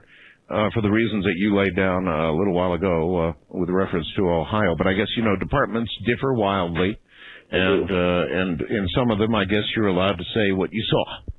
Yeah, well, remember that UFO sighting where those officers chased that UFO almost over to the Pennsylvania line? Yes, as a matter of fact, we're going to repeat that show. So many people have requested it. We're going to repeat that just around Christmas. Yeah, and I think some of them, didn't they lose their jobs, I believe? Some did, yes. Yeah. So the times are changing. Thank God. Times are changing. But you've still got to think really hard before you report. When you and I were last speaking before the interviews, you were talking about some tracks. You remember? Yes. You were talking about some tracks, so pick up on that very quickly. You're talking about out in Trout Lake, yes. Yeah. Mm-hmm. Well, we had tracked a short distance, but none of us could believe that we were that fortunate, or that my program was that. We just could not believe it. So we went back to the truck and went on with our trek. And I think it was the second night in.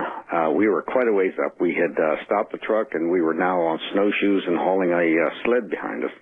And we were getting definitely into the wilderness, and there were no tracks around us. It was just us.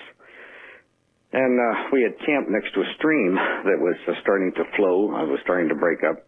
And in the middle of the night, we heard this snuffling, snorting sound. It sounded like a horse trying to sniff the air. Right. And each one of us looked at the other, and we were awakened, and I said, you go check it out. And I said, no, you go. It was your idea. So none of us checked it out. And the next morning, we went up over the top of this little ridge, and there was nothing there. There was just a small snowbank, and there was nothing there but this stream. So naturally, we thought we heard this. Well, collectively, the three of us must have been dreaming.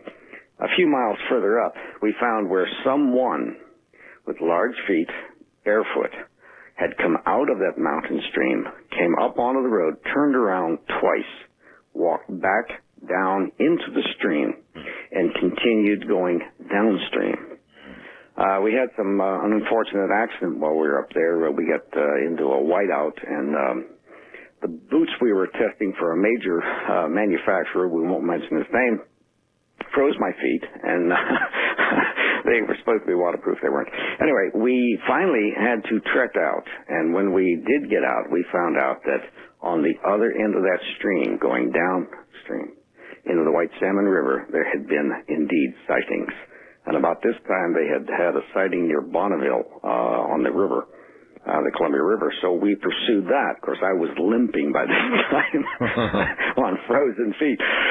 We got down there, and this is where I ran into Conrad Lundy, who was commissioner of the Skamania County, and I ran into the gentleman who owned the Skamania County Pioneer, Roy Kraft. And their hunters were everywhere. Everyone was there with their rifles, their shotguns, everything. I asked him what in the hell was going on, and he told me. And I could tell he was a local. I didn't know he was the county commissioner. And he said, I suppose you're here to kill it too. And I said, absolutely not. And I went off on him. Mm-hmm. And being, of course, a very shy individual that I am. And I said, he said, well, it's not against the law. I said, well, it sure as hell should be. And he said, well, I'm the county commissioner. I said, well, don't stand there. Do something. You know, somebody's going to get shot up here, and it's going to be more than the Bigfoot. Oh, yeah. So he took me down and introduced me to a gentleman by the name of Roy Kraft, and I wish you had met him, Art. This guy was the quintessential editor to a small newspaper. He had the cigarette ash that was longer than the cigarette. He had the celluloid, everything. You sound like the Roy Schneider of Jaws, you know. Remember Roy Schneider out there? Oh, yeah. Somebody's going to get killed, and all those rednecks piling into the boats and going out there, and sure enough. Bingo. Exactly. Well, Roy sponsored the ordinance, became the first law passed in America. And it was with me jumping up and down on Conrad Lundy, and Roy sponsored it, and it became the first ordinance that was passed in America. What was interesting about Roy Kraft is after I got to know him, I said, what are you doing in Stevenson, Washington? Turns out this fellow had been a PR agent, and one of his, he said, one of his clients had been murdered in Hollywood. His client was Marilyn Monroe. Oh, my. Yes, he was the press agent for Marilyn Monroe. And when she was murdered, he had had enough. He said he couldn't. And he continually said he didn't say she died. He said he didn't say she was overdosed. He maintained she was murdered, and he wanted nothing further to do with it. So this is an interesting thing about Bigfoot, you know. I've run into more wonderfully interesting people, and he was one of them. But that's how that first law started. And then, of course, there's that pinball effect. Are you really sure about this? In other words, we've talked about this before. There are many who say that one Bigfoot should be killed. One should be killed so that we can autopsy it, so we can learn about it, so that we can understand what we're sharing this planet with. We can understand about what these creatures are and all the rest of it. I mean, so much knowledge that could come from one body. How do you argue against that? Well, you know, it's intellectually, I began exactly that same way. That's exactly how I felt in the very beginning. But there was something about seeing these people out there, my gun's bigger than yours, etc. I saw no glory in that. Yeah. And the more I came to know the Bigfoot people, the more I realized, on the average, of course, they're just like us. There's good, there's bad, there's some that have had some rotten experiences with the little hairless people. And then when I got to know the American Indians, and I really dug into my own past. I'm Apache and German mix. And the more I dug into it, the more I realized, how do we become so arrogant that in order for something to be protected, in order for something to be accepted, we have to kill it in order to dissect it. And isn't there something, the other half of this term, that we grandly put on ourselves? Well, because that's linear science, and that's linear law. In other words, science is not prepared to believe such a thing even exists until they can personally examine it. And those who generally write laws are not prepared to write one to protect a creature that is, in their opinion, myth. Mm-hmm. It's a conundrum. It's a very difficult thing. But what are we going to do if we do shoot one? Because we must convince ourselves it exists so that we can protect it. It's doing fine. It doesn't need protection. So what do we do then if we cut into it, cut it apart, and we discover that it is indeed genetically provable that this is our brother? Well, This is our ancestor. Well, listen, if that happens, then they're going to quietly bury it. Trust me on this, and you're never going to see that body nor the report of the autopsy or anything else. Exactly. That would upset way too many apple carts. And I wonder, Art, if that hasn't occurred. There was a skull found, Oh, yes. The skull was found. Listen, hold it right there. We'll come back to skull in a moment. We're at the bottom of the hour. My guest is Robert Morgan. The subject is Bigfoot. I'm Art Bell. Good morning. The breaking news continues. I told you about the headline on Drudge. Here's something to back it up. It's unattributed because the person doesn't want me to give their name for understandable reasons. I'll read you what I've got as best I can, Art. I am a member of the national media and an avid fan. Here's something I just picked up from a friend of mine at the Washington Times. They're going to run this in the morning paper.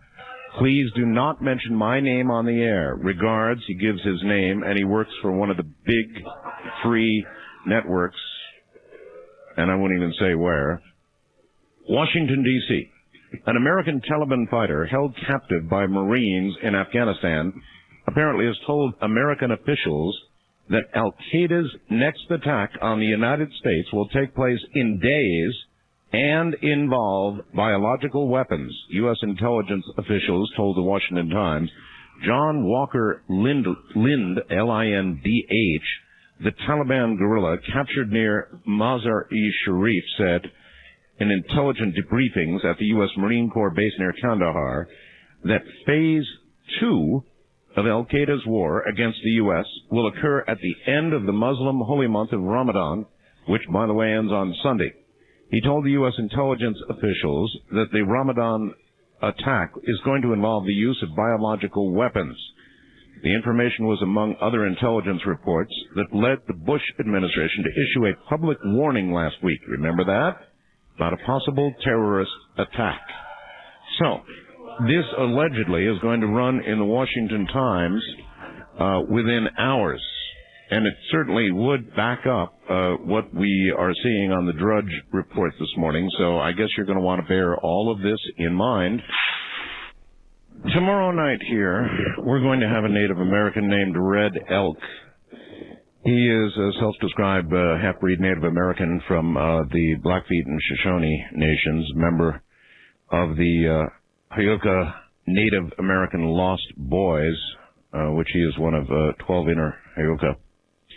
Was one of the last 9 members of the Red Web Society who are working to bring understanding to Earth. He is the official keeper of the tunnels, official keeper of the pyramids, temporary caretaker of the Flying Dragon Drum, very sacred drum on the Hopi Nation, the altar carrier of the nations, and he is going to tell us about a world underground that is going to blow your mind.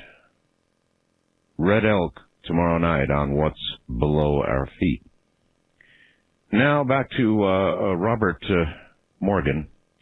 And Robert, I should tell the audience, and I want to make this very clear. I have a recording of Bigfoot, as you know, or is what is said to be Bigfoot. This recording I obtained from Linda Moulton Howe, who played it with the permission of those who made the recording. That is where I got the recording. You know something about the provenance of this recording, don't you? I'm not sure. I'd have to hear it to know. Oh, you want to hear it? Okay, here it is.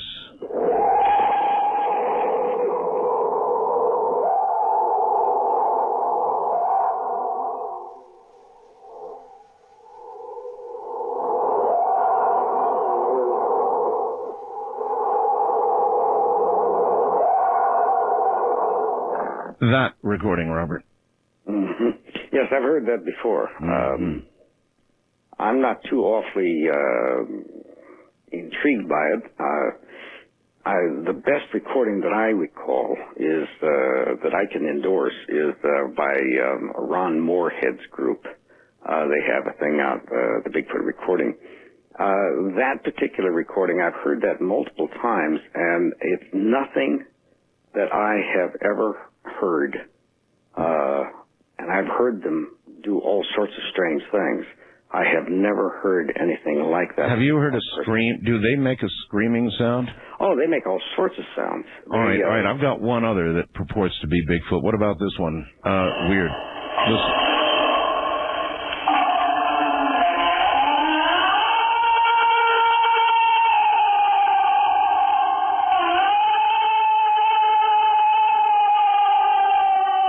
What about that one? That falls in the same category. I've never heard those things myself. I've never heard them playing that eerily. I've never heard that echo chamber that they like to play that in. It sounds to me like someone's on the top of a church steeple trying to pretend.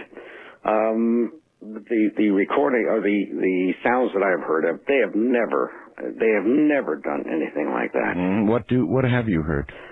Well, I've had them come close by and actually imitating birds, and then change from one bird to another in mid sentence, I guess you might say, or mid sound. Really? And I've heard a lot of the articulations that are really well represented in Ron Moorhead's and Alan Berry's recording, where they actually appear to speak. Yes, where you can actually it's not just someone howling or something like that, because they have no reason to do that. You know, they don't just go out and pretend to be a werewolf. There's no meaning to those sounds at all. Well, the sounds that I have heard have all had meaning. Yeah, I've also heard those, the ones you're talking about, and they actually. Do you remember what the clearest was? Yeah, there's something that sounded to me like "You're not welcome." They actually had vowels and. It was.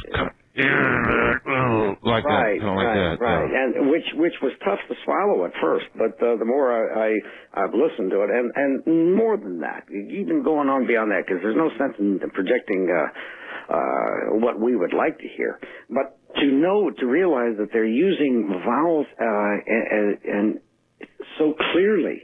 This means they have an articulated speech pattern. That means that they are above the chimpanzee. Which is supposed, that and their orang are supposed to be our closest relatives, who cannot, because their tongues are not affixed the same as ours. They can't articulate. But these people do. I've heard it so many times, and they are one of the masters of imitation. Do you or do you not believe there is anything paranormal about them? Now, they're said to appear and disappear. Sure enough, we don't have a body yet. Nobody's killed one.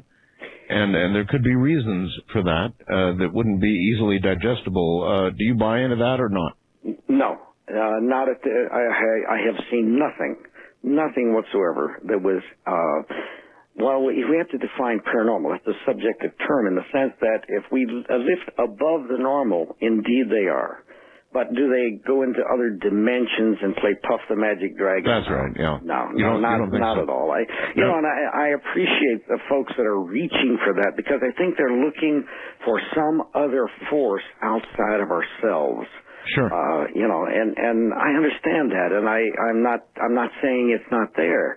Certainly there have to be other dimensions. We would be so small-minded if we tried to limit everything to that which we can. No, that's all right. You think these are real creatures that have been here as long, or more likely longer than we have been? Yes, I do. They're perfectly adapted, and that we are from them.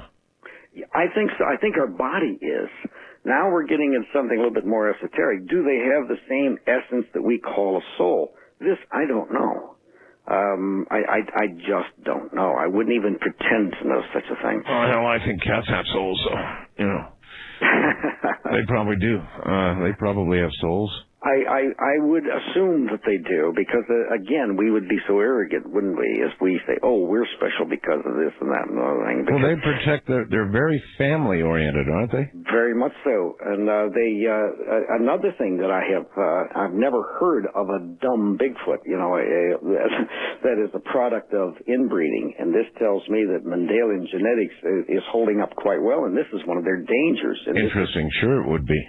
Sure, because if they were so and they are clannish. I mean, in the sense that they run in small little pods, like little family units, and they seem to keep to a single family most of the time, and yet they do have rendezvous. And I inserted myself accidentally into one of their rendezvous one evening, and it really irritated them.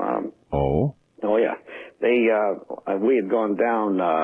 Scott Church and I had gone into a place in La Valley, and it was around 12:30, 1 o'clock in the morning. And I love to go places where no one knows where I am. And went trotting down in there, and I heard a call. It was a bird call late at night, so I answered it, and I got a response from the opposite ridge. So I merrily called along. And they called back, and they started coming closer. And the closer they came, and then all of a sudden, there was this dead silence again. I mean, it's like running into a brick wall. And when I tell you that, I swear, even the insects stopped. And Scott and I stopped in our tracks, and all of a sudden, this thing cut loose on us with this scream, with this gibberish, and it sounds gibberish because I don't understand it. Certainly not gibberish to them, but they really were insulted and angry. And they left. And it took me a while to realize what I had done. I had come in on a movement route, had heard their call, and had responded, and apparently I imitated it well enough that I fooled them. They were looking for another family coming, and they were merrily coming down to say hello to Joe and Mary that just came in from the next valley, and they were really ticked off. They were angry that I had fooled them, and I certainly didn't mean to, but I did. Would they get angry enough to get physical, do you think? In certain circumstances. There was an area that we were investigating, and I told my team, I said, there's one hilltop over here. I do not want anyone going anywhere near. I had this sense, this feeling that this is where they bed during the day. And it was well protected. If you and I were on patrol and we were behind enemy lines, it's exactly what we would choose. So I left them alone, because if I leave them rest, then they're more apt to come close to me during the night. And of course, they move around during the day under normal circumstances. When we are around, that's when they move at night. In any case, it was the same circumstance. We finally penetrated that area one night, somewhat accidentally, but we did do it. And on the way out, we had rocks whistling past us. And when I tell you the concussion of a large rock going past your head, and they're expert enough. If they wanted to hit you, they would. They'd take your head off. But they didn't. They were just telling me, you got too close, bud. Back off. Yeah, so they have a sense of fair play, too. And and even when my daughter was quite small, I took her into the Everglades. She's been in the mountains. She's been in the desert. We've had all sorts of encounters with the Bigfoot. They never, ever bothered us. So you wouldn't be afraid to leave your daughter with a Bigfoot? No, not at all.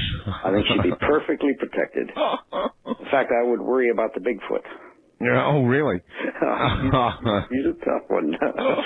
But I had mentioned earlier that about the skull that had been reported found. Yes, a skull. Outside of Woodland, Washington. And they sent first the farmer had sent the jaw structure up to a university in Canada.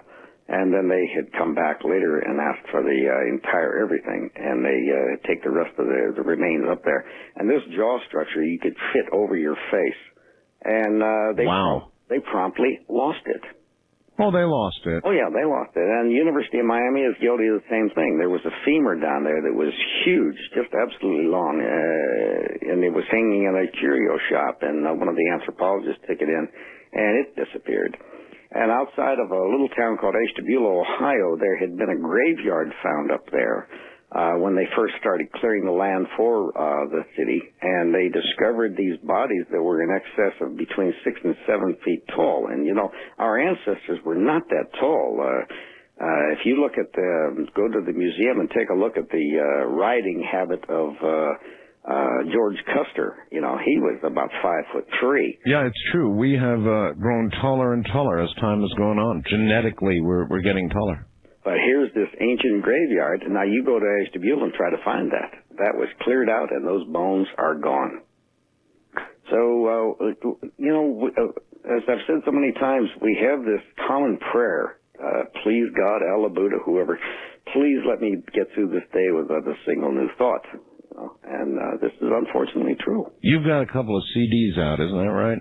Yes, I do. In fact, I sent them to you. I hope you received them. What are they? Explain to everybody what they are. The new CDs.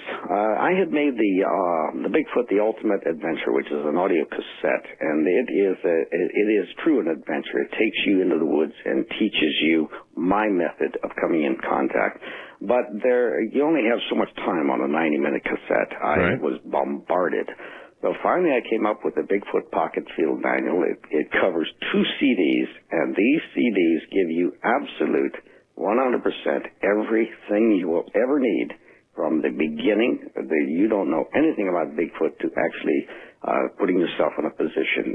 They're 2 CDs long, and they are available now. They're just came off. They're literally hot off the press. Okay. Yeah, and the first 100 of them, as a matter of fact, they asked me to autograph each one of them. Really? Yes, and they're in production now, and they can be had if they go to artistfirst.com. They are our fulfillment agent. Artistfirst.com if they're on the web. Okay, how much? Those are, boy, you would ask me that. I believe they're $25 for the set. Boy, I'm not in on the marketing, and I was just... No, that's all right. You did them. All right. So these CDs, if you studied them, if you followed the advice given on the CDs, what are your odds of meeting a Bigfoot? If they are in your area, your odds are extremely high. Extremely high. In fact, I hope those policemen, I wish that policeman, and I wish the Southern Bigfoot organization would get a copy of these things, because this is a culmination of 30 years of experience. I have done it. I've been there, and this is how, and it starts from ground zero. How long Where to start your own research. How long did it take you to produce these? What, the CDs? Yeah. You mean, I don't understand. Well, to produce them, to put it all together. How big a project was it? Oh, well, for me to write it, it took 29 years to learn it, and 1 year to actually file it down into a viable script. And then I had to sit down and record it. So I recorded every single bit of it. And, oh, God, so you're talking about actually about a year and a half to get the recordings the way they are right now. Boy, that's a big project. Yes, it was. Well, the Ultimate Adventure, which is its companion, I met the recording engineer to that when I was on my way to Moscow, Russia, and I met him in Frankfurt, and I heard these people whispering behind me, "That's the Bigfoot guy." And I thought, oh, Lord love a duck, I can't even go to Russia, you know. And he was a supreme engineer. He'd worked with Rod Stewart and Cher and the Jacksons and all this stuff. And he told me, he said, when we get back, if you want to do something, I will do it. Well, he did. He came to my home, built a recording studio, and spent 9 months. And nothing on that recording is canned. And the only thing is, he didn't have a sense of humor, Art. He would not let me sing. He wouldn't let you sing? He wouldn't let me sing. All right. Well, that'll add to the attraction of the buy, I guess. I don't sing either, Robert. I just don't do that. If you really want to meet Bigfoot, the website is artistfirst.com. Artistfirst.com. And if they want to visit me, it's trueseekers.org. Good morning, everybody. Robert Morgan is here, and we're talking about Bigfoot. Lines are loaded. We're about to go to the lines. If you have any questions, hopefully we'll have some answers. So, stay right where you are. Once again, here is Robert Morgan. Robert, hold on just one second. I need to pose for a picture here. I'm right here. All right. Yeah, I'm going to do that. I still haven't got it right. Well, I'll do it here shortly. All right. Robert, I'd like to take you to the telephones and let people ask you questions. They know that you know, and so obviously they have questions. Sure, but I have a question for you. Yeah, fire away. Is it really true that we, for the Al-Qaeda, that we changed Ramadan to Ramabam? Right. Is that true? No, Robert. That's not. Well. Well, you don't want to go there. Yeah, I don't care to go there. Instead, I'll go to the phones. First on caller line, you're on the air with Robert Morgan. Hi. Hello. Hi. Good evening. Where are you, sir? I'm from Columbia, Missouri. Let's be on 1400 KFRU. All right. This takes place about 2 years ago. About three of my friends, we were up hunting around Cody, Wyoming. And me and my friends, we're more like traditionalists. We try to preserve the style of hunting back to the mountain man type, with old muzzleloaders. For you. And so we really have done a lot of research and researching in clothing and weapon use and all that. Well, we were up in Cody, Wyoming, at a friend's ranch up there doing mule deer hunting in the old traditional style. And we were up there and we had shot a mule deer. We'd been up there about 2 weeks and finally shot a mule deer. We're up there with pack horses and we're cutting this mule deer up, put on pack horses. And all of a sudden there's what I thought at the time was this animal coming up. And it was kind of growling and not really snarling, but kind of baring its teeth. I told my friends, I said, let's go with what we got on the horses and leave the rest. And so we went back to our base camp.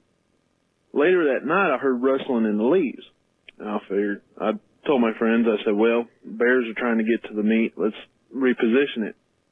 And we do. And didn't really notice anything. And got up the next morning, I asked my friends, I said, did you notice something odd about that animal yesterday? They just kind of said, yeah, I really hadn't seen anything like that, but we're not really from this country, so I figured it was something just native to this country. I said, yeah, me too. So we go out and go scouting for more mule deer, and I come back, me and a friend of mine come back early, and I heard some rustling in the camp, and I said, them bears have gotten into the meat again, so let's sneak up real quiet and see if we can catch it and scare it off.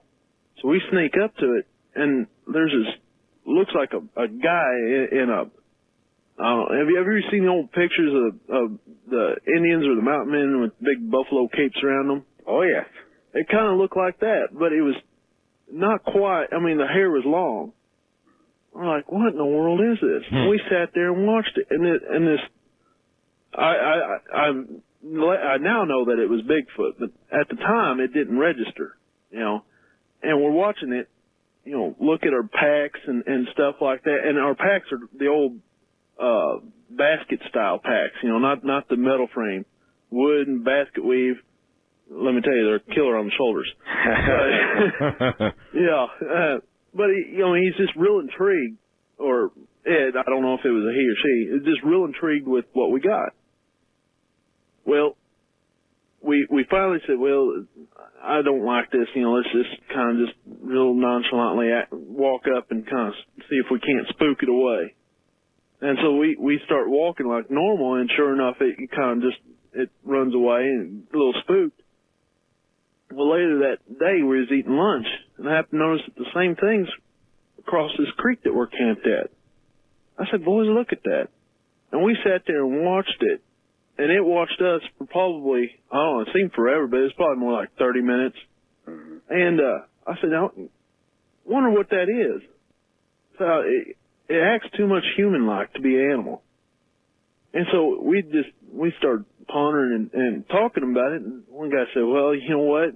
I bet you that's Bigfoot. We just kind of laughed at him about it. And it was the oddest thing. And the last day, we were packing up our meat, and this thing is across the creek again, watching us pack up. So I said, wonder if that's someone that's out here, that's just been left out here, hermit type. So I laid a hindquarter of one of the deer out in the center of the camp, and I said, let's go. We acted like we was going. I said, now let's double back and see. And as the Bigfoot had come across the creek and was eating on a little bit on the legged deer. Then took it and walked back up across the creek and down over the ridge.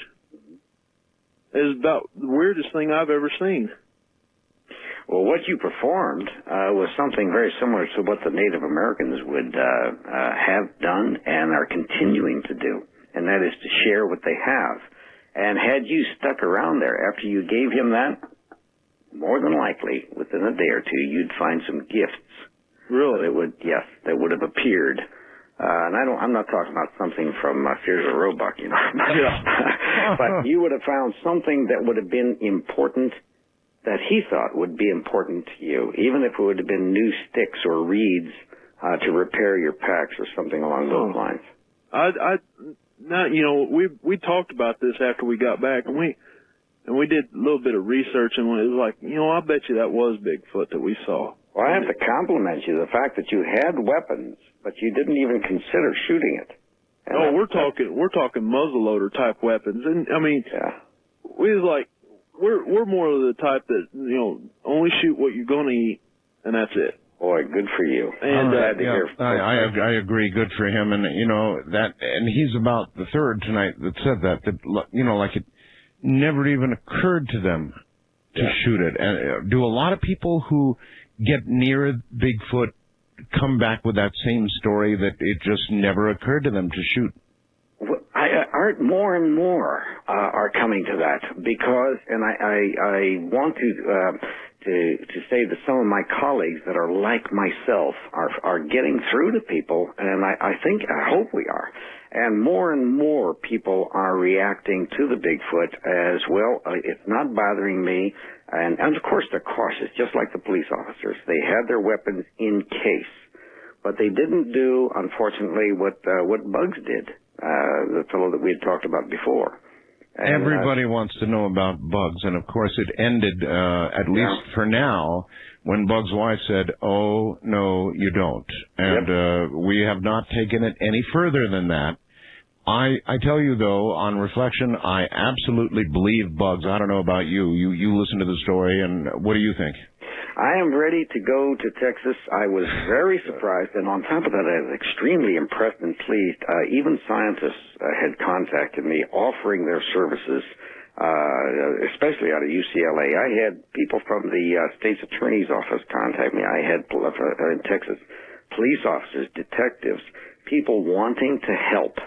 That was quite an event, and I hope that Bugs is listening, and I hope his wife lets him out of the closet. Well, he knows that I stand ready at a moment's notice to take him up on his offer and to pass it on to you and to take a trip to Texas. He knows that's true, so we await that call, Bugs. Listen, with respect to your CDs, is it true that all the profits are going directly to an organization to help further research? Oh, absolutely.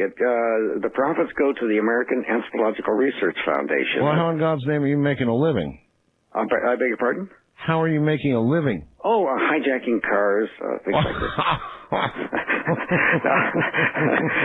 I've always been fairly lucky that way. I go out and I make my money, and then I go back and spend it. That's what it's all about. And if I die with more than $26 in my checking account, I'm going to be very angry. That's kind of the way I think about money too. All right. Wildcard line, you're on the air with Robert Morgan. Hello. Hello. Hi there. Hello. Oh my goodness gracious! Can I say something real quick to you, Art? Yes. Before I make my point here, I am so grateful that you're here. I missed you so much. Me and my wife, my wife and I, we cried heavily when you were gone. Well, I'm grateful to be here too, sir. Thank you so much. And I'm so glad that you did what you did for Rush. We all prayed, and it was a great thing, and I'm so glad we cried when you were back. Well, I wish I could tell you all I know about Rush, but I can't right now. I know, I understand. Things will be apparent in time. All right, anyway. Exactly. Okay. So, hey, Robert, I have a good friend that, he's called up on the Art Bell show a number of times under several assumed names because he's a very paranoid sort, just like most of us. And anyway, so he says that he knows in the Shasta area, of course, all the the stuff that goes on in Shasta and the Shasta Mountains, that's a whole different program. But yeah, it's kind of like tomorrow night's program. You're going to want to hear that, sir. But anyway, your point is? Okay, well, he says that he knows some Sasquatch, a whole Sasquatch family in the area, and that he believes that they are interdimensional. Now, that's my big, that's my thing. I want to ask, do you have any idea if they can possibly be, maybe they have some sort of, something that we are lacking now that we have just, it's faded out in the human. Okay, I think we really already answered this when I asked the question about the paranormal, but you're welcome to enlarge. What I think is true, Robert, is that we assign in our minds when something is as elusive as this. We automatically, in our minds, we assign it to the paranormal category. It's a natural human thing to do. Yes, and it's kind of shows our weakness, and at the same time, a kind of yearning for something beyond what we can see, touch, smell, and taste, etc. It kind of is akin when I ask people, they'll tell me they're afraid of. I'd be afraid if I saw a ghost. And I said, my answer is, look at me. Look at me right now. Are you afraid of me? Well, of course not. Well, if I die tomorrow and I come the next day to see you, why would you be afraid? And it's all it is the driver is outside the car, and there's no difference. But it's the same thing with the Bigfoot. We try to, anything that we can't really grasp quickly, we like to think, and I think subconsciously wish that there is another dimension. There has to be something more than what... Oh, well, I think there probably is, as we mentioned earlier. Most of the theoretical physicists who are right on top right now believe there may be 11 or more. And so I believe that. But in this case, you're just saying you think these creatures are as real as we are. Yes. And I think it's our own limitations that are the problem. Well, how are they bright enough? Well, of course, they are seen. They've been watching us for centuries, so they know what we're going to react to. I'll tell you how I can tell you that how they hand down things for probably hundreds, if not thousands of years. I recorded an owl call in the state of Washington in the presence of George Harrison, he's the former managing editor for National Wildlife Magazine. We couldn't, for the life of us, figure out what this was. I knew, and we all said, it was something other than an owl, because there were two of them, and under the circumstances, they were acting strangely. And we had those same feelings. Something was around. We finally identified it. It was the hoots of the Arctic owl, the snowy owls from the Arctic. The only time they hoot is when they're breeding, and they only breed in the Arctic Circle. Now, how did the Bigfoot learn that? Was it possible that it had to be there, right? It had to have perhaps came over the land bridge, heard it, picked it up, used it, and have passed it down from generation for how many generations? Wow. That knocked me back about 20 paces when I heard that. Yep, me too. Wow, that's incredible. East of the Rockies, you're on the air with Robert Morgan. Hello. Mr. Morgan. Yes, sir. Since you were on the last time, sir, I have tried very hard to locate a story that I read about somewhere between 50 and 55. Of a group of people who brought maybe 300 or 400 Maasai warriors from Africa over to South America. They were young children at the time, and they were going to be used to pick fruit or whatnot back in those days. And that after about a year or so, they found out that they could not communicate with each other verbally and whatnot, and that it wasn't working out. So they took the majority of them up to the rainforest and left them there. And I was wondering, had you heard any of this story? No, I have not. Well, you know, after you were on the last time and you were telling about these things, that popped into my mind, and I started thinking about that, how they could have come up from South America through Mexico into the Southwest. Well, the Maasai, you know, I mean, these are human beings. We have descendants of the Maasai playing basketball.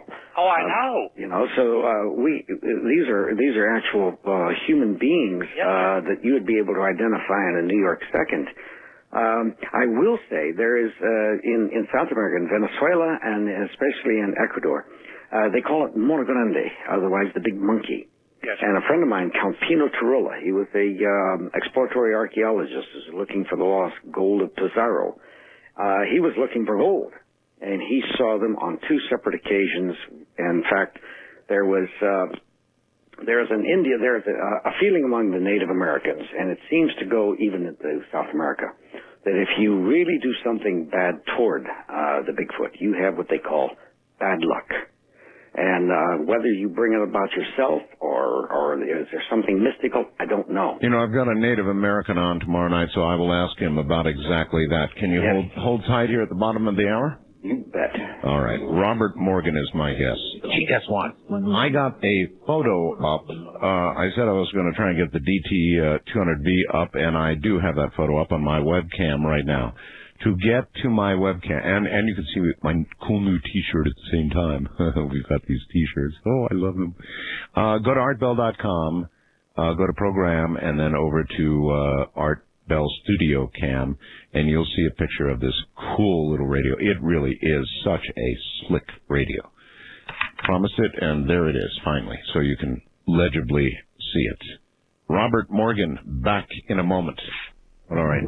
Back now to Robert Morgan. You're back on the air, Robert. Wonderful. Hey, I hear you're doing some sort of internet radio program yourself. Is that true? Yes. In fact, I was going to call you and ask you to be a guest. Yeah, like I'm not on the radio enough, huh? When you're not doing anything else. Yes, as a matter of fact, the artistfirst.com people contacted me. And it was after we did the bug show, because when I tell you I had over nearly 386 emails. Uh-huh. I mean, I was flooded. And, of course, Artist First just loved it. So they invited me to do a test balloon. Right. And so far, for whatever reason, each Tuesday night, and it's between 9 and 10 Eastern Time, I have had a marvelous audience. I'm not as charming as you are, nor am I as good looking, but I try hard. I'm not good looking. That's why I don't go on television. So you do a show, I take it, about Bigfoot. Yeah, well, more than that. We do the artistfirst.com as to how you can get onto it. But we're the American Anthropological Research Foundation, of which I'm president. We're involved in a lot of things. Institute for Neuroscience Awareness is one, which has to do with EEG neurofeedback for brain trauma, curing brain trauma problems, and circumventing it. We also have the Institute for Children with Challenges. So you know something about these things? By osmosis, yes, I do. Well, okay, then. I've got a really good question for you. I had a gal on the air the other night whose name was Pam. And Pam has been featured on 48 Hours and elsewhere. And she had an aneurysm in her brain. You didn't happen to hear that, did you? No, I did not. She had an aneurysm in her brain, Robert, and in order to clip this aneurysm without killing her, the only thing they could do was to lower her body temperature way down, and her heart stopped. They pumped all the blood out of her body, every last bit of the blood out of her body, and her brain waves stopped for an hour. All right. Robert, for an hour. She was dead. D-E-A-D, dead. Right. She told us what happened while she was dead. But at any rate, they pumped the blood back into her body. Her heart was kick-started with the paddles, you know, that kind of thing. Right. And after an hour, Robert, she came back. Now, if you know anything about neurological studies. Maybe you'd like to comment for me on the following question. During that hour, where was she? Well, that's like you and I. Okay, I'm going to pick you up, and we're going to go down and have a hamburger. We park our car, and we get out. All right? Normally, you leave the engine running. Because the soul, certainly, I am much prettier than this body will let you know.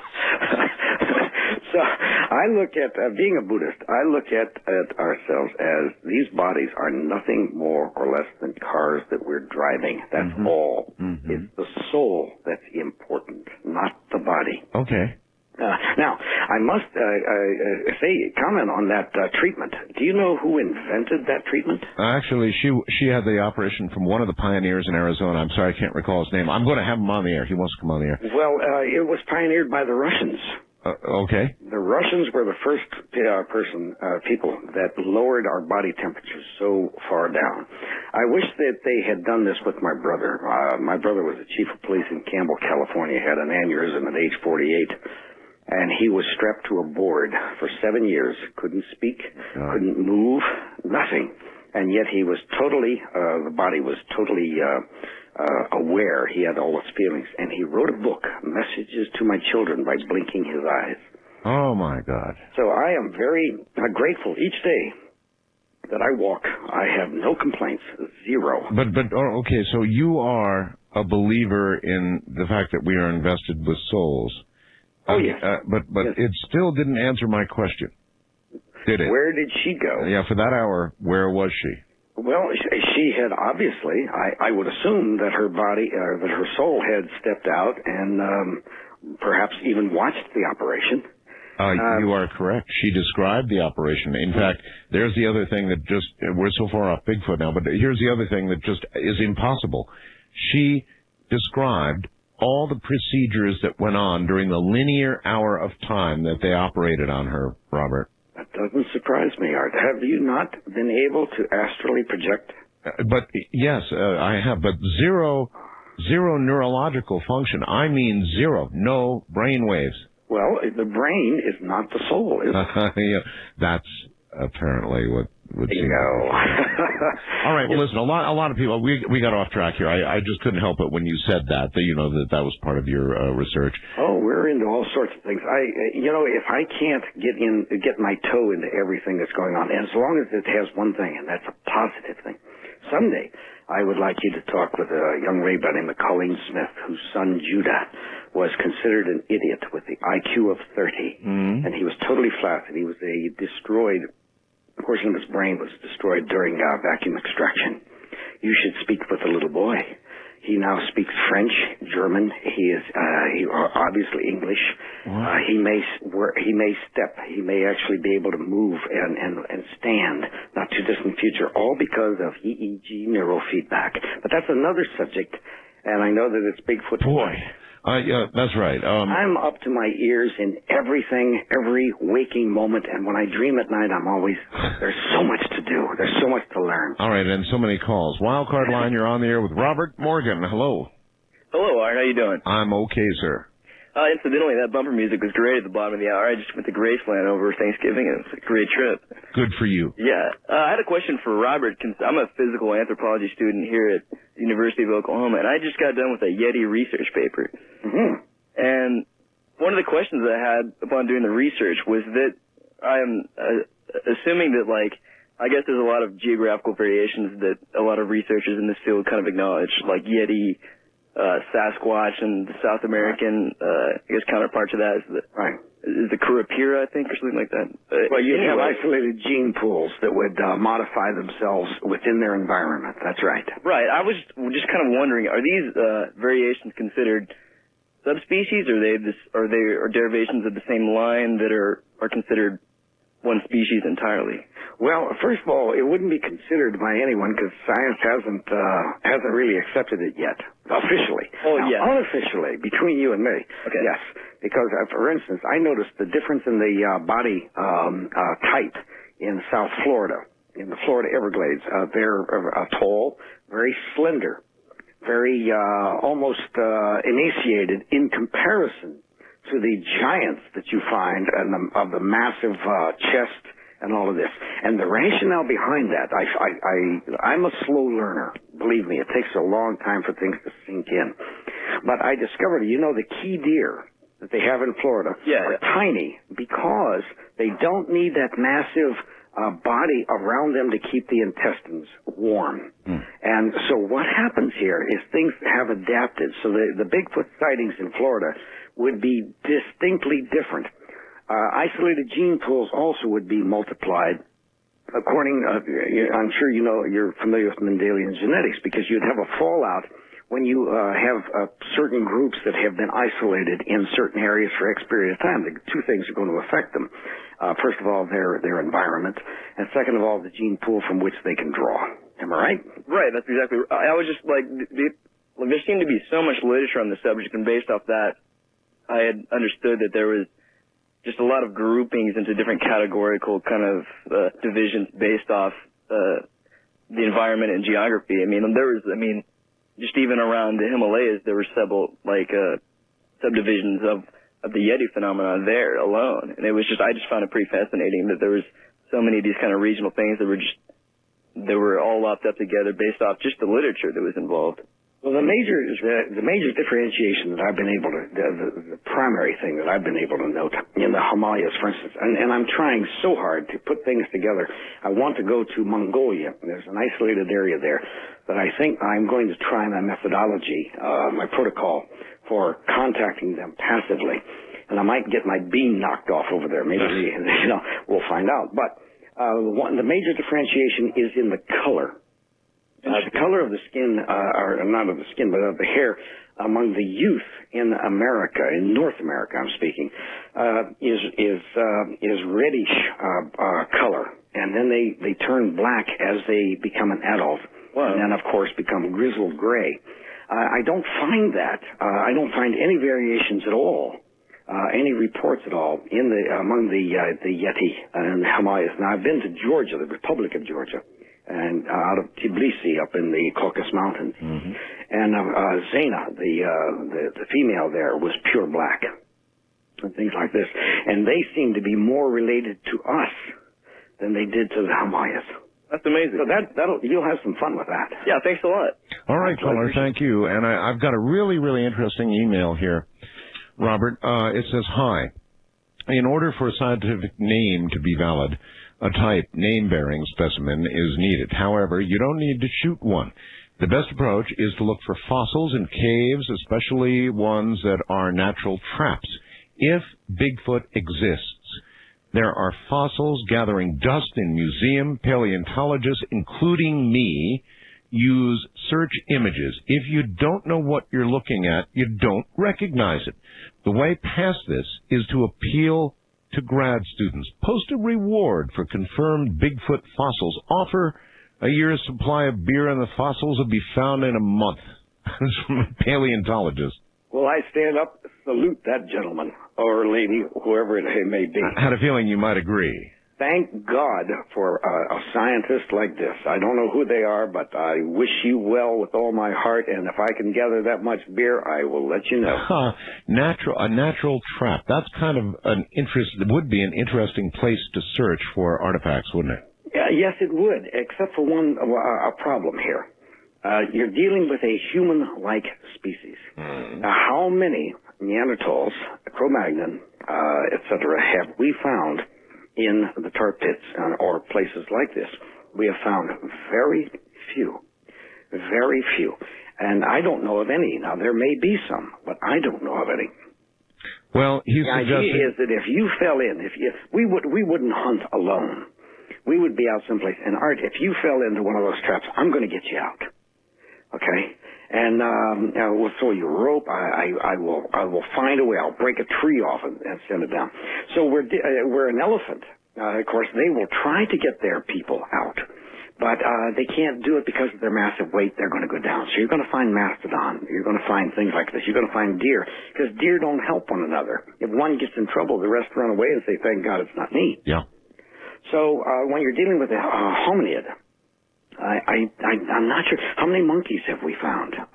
Oh, it's a very good point. No, excellent point. Well said. East of the Rockies, you're on there with Robert Morgan. Hi. Hello? Hello. Yes. I'm calling from New Franklin, Missouri. Yes, sir? And I was wondering if Robert knew anything about a town called Louisiana, Missouri. I have heard of it, yes. About 25 years ago, there was a sighting in Louisiana, Missouri. And I was one of the participants there, but I never seen anything. I smelt something that smelt like rotting flesh, but we never seen anything. Uh-huh. Is that Robert, what a Bigfoot smells like? Rotting flesh? Well, and okay, now I'm going to have to gross some of your people out. That's all right. It's real late. Go ahead and gross them out. All right. Here's a theory that I have that I think is pretty accurate. Let's go back to Native Americana. If we wanted to hunt buffalo, we would dress like a buffalo, walk hunched over like a buffalo, and if you found fresh buffalo scat, if you're a good hunter and you have a strong stomach, you're going to roll in it. It's exactly how you're going to get close. I had so many reports that were so oddball, Art, I just didn't accept it. I couldn't believe it. Is that one of the ways that you get close to a Bigfoot? I mean, have you done this? Have you gone down and rolled in poop? No, it's the opposite. What has happened is that I had report after report after report of Bigfoot rolling where we dumped or pumped out our septic tanks. Oh, man. And I absolutely rejected it. I thought this was the most ludicrous, but I kept getting them. And suddenly it dawned on me, and thank God it was for Nino Cochise, my adopted father. He said, look, dummy, I think that was his favorite name for me. Hey, dummy. He said, look, they must think that's what we smell like. And they're trying to, because lots of times people smell this putrid thing next to your house, that they actually find human feces, rub themselves in it in order to think that's the way we smell. And the other night when I was in Walmart, I was in those long lines. No, never mind. You thought you detected a Bigfoot in lines. I could tell where I got that idea. But, you know, when you think of it logically, coldly, not emotionally, you think of it coldly, this would make sense from their viewpoint. It would, sure. Yeah. Yeah, of course it would. You know, the Vietnamese, when they were hunting us, they could tell we were in the area by our smell. They could smell an American. Yeah, I know. Okay, so why not? So if I were shot down behind their lines, I just might. You know, if I just might. I'm going to live. Robert, bless you, my friend, and good night. Anytime. Take care, and you can be sure there will be another time. And I leave you with just a bit more. Good morning, everybody. That creature is out there, you know. I'm Art Bell from the high desert. Ta-ta.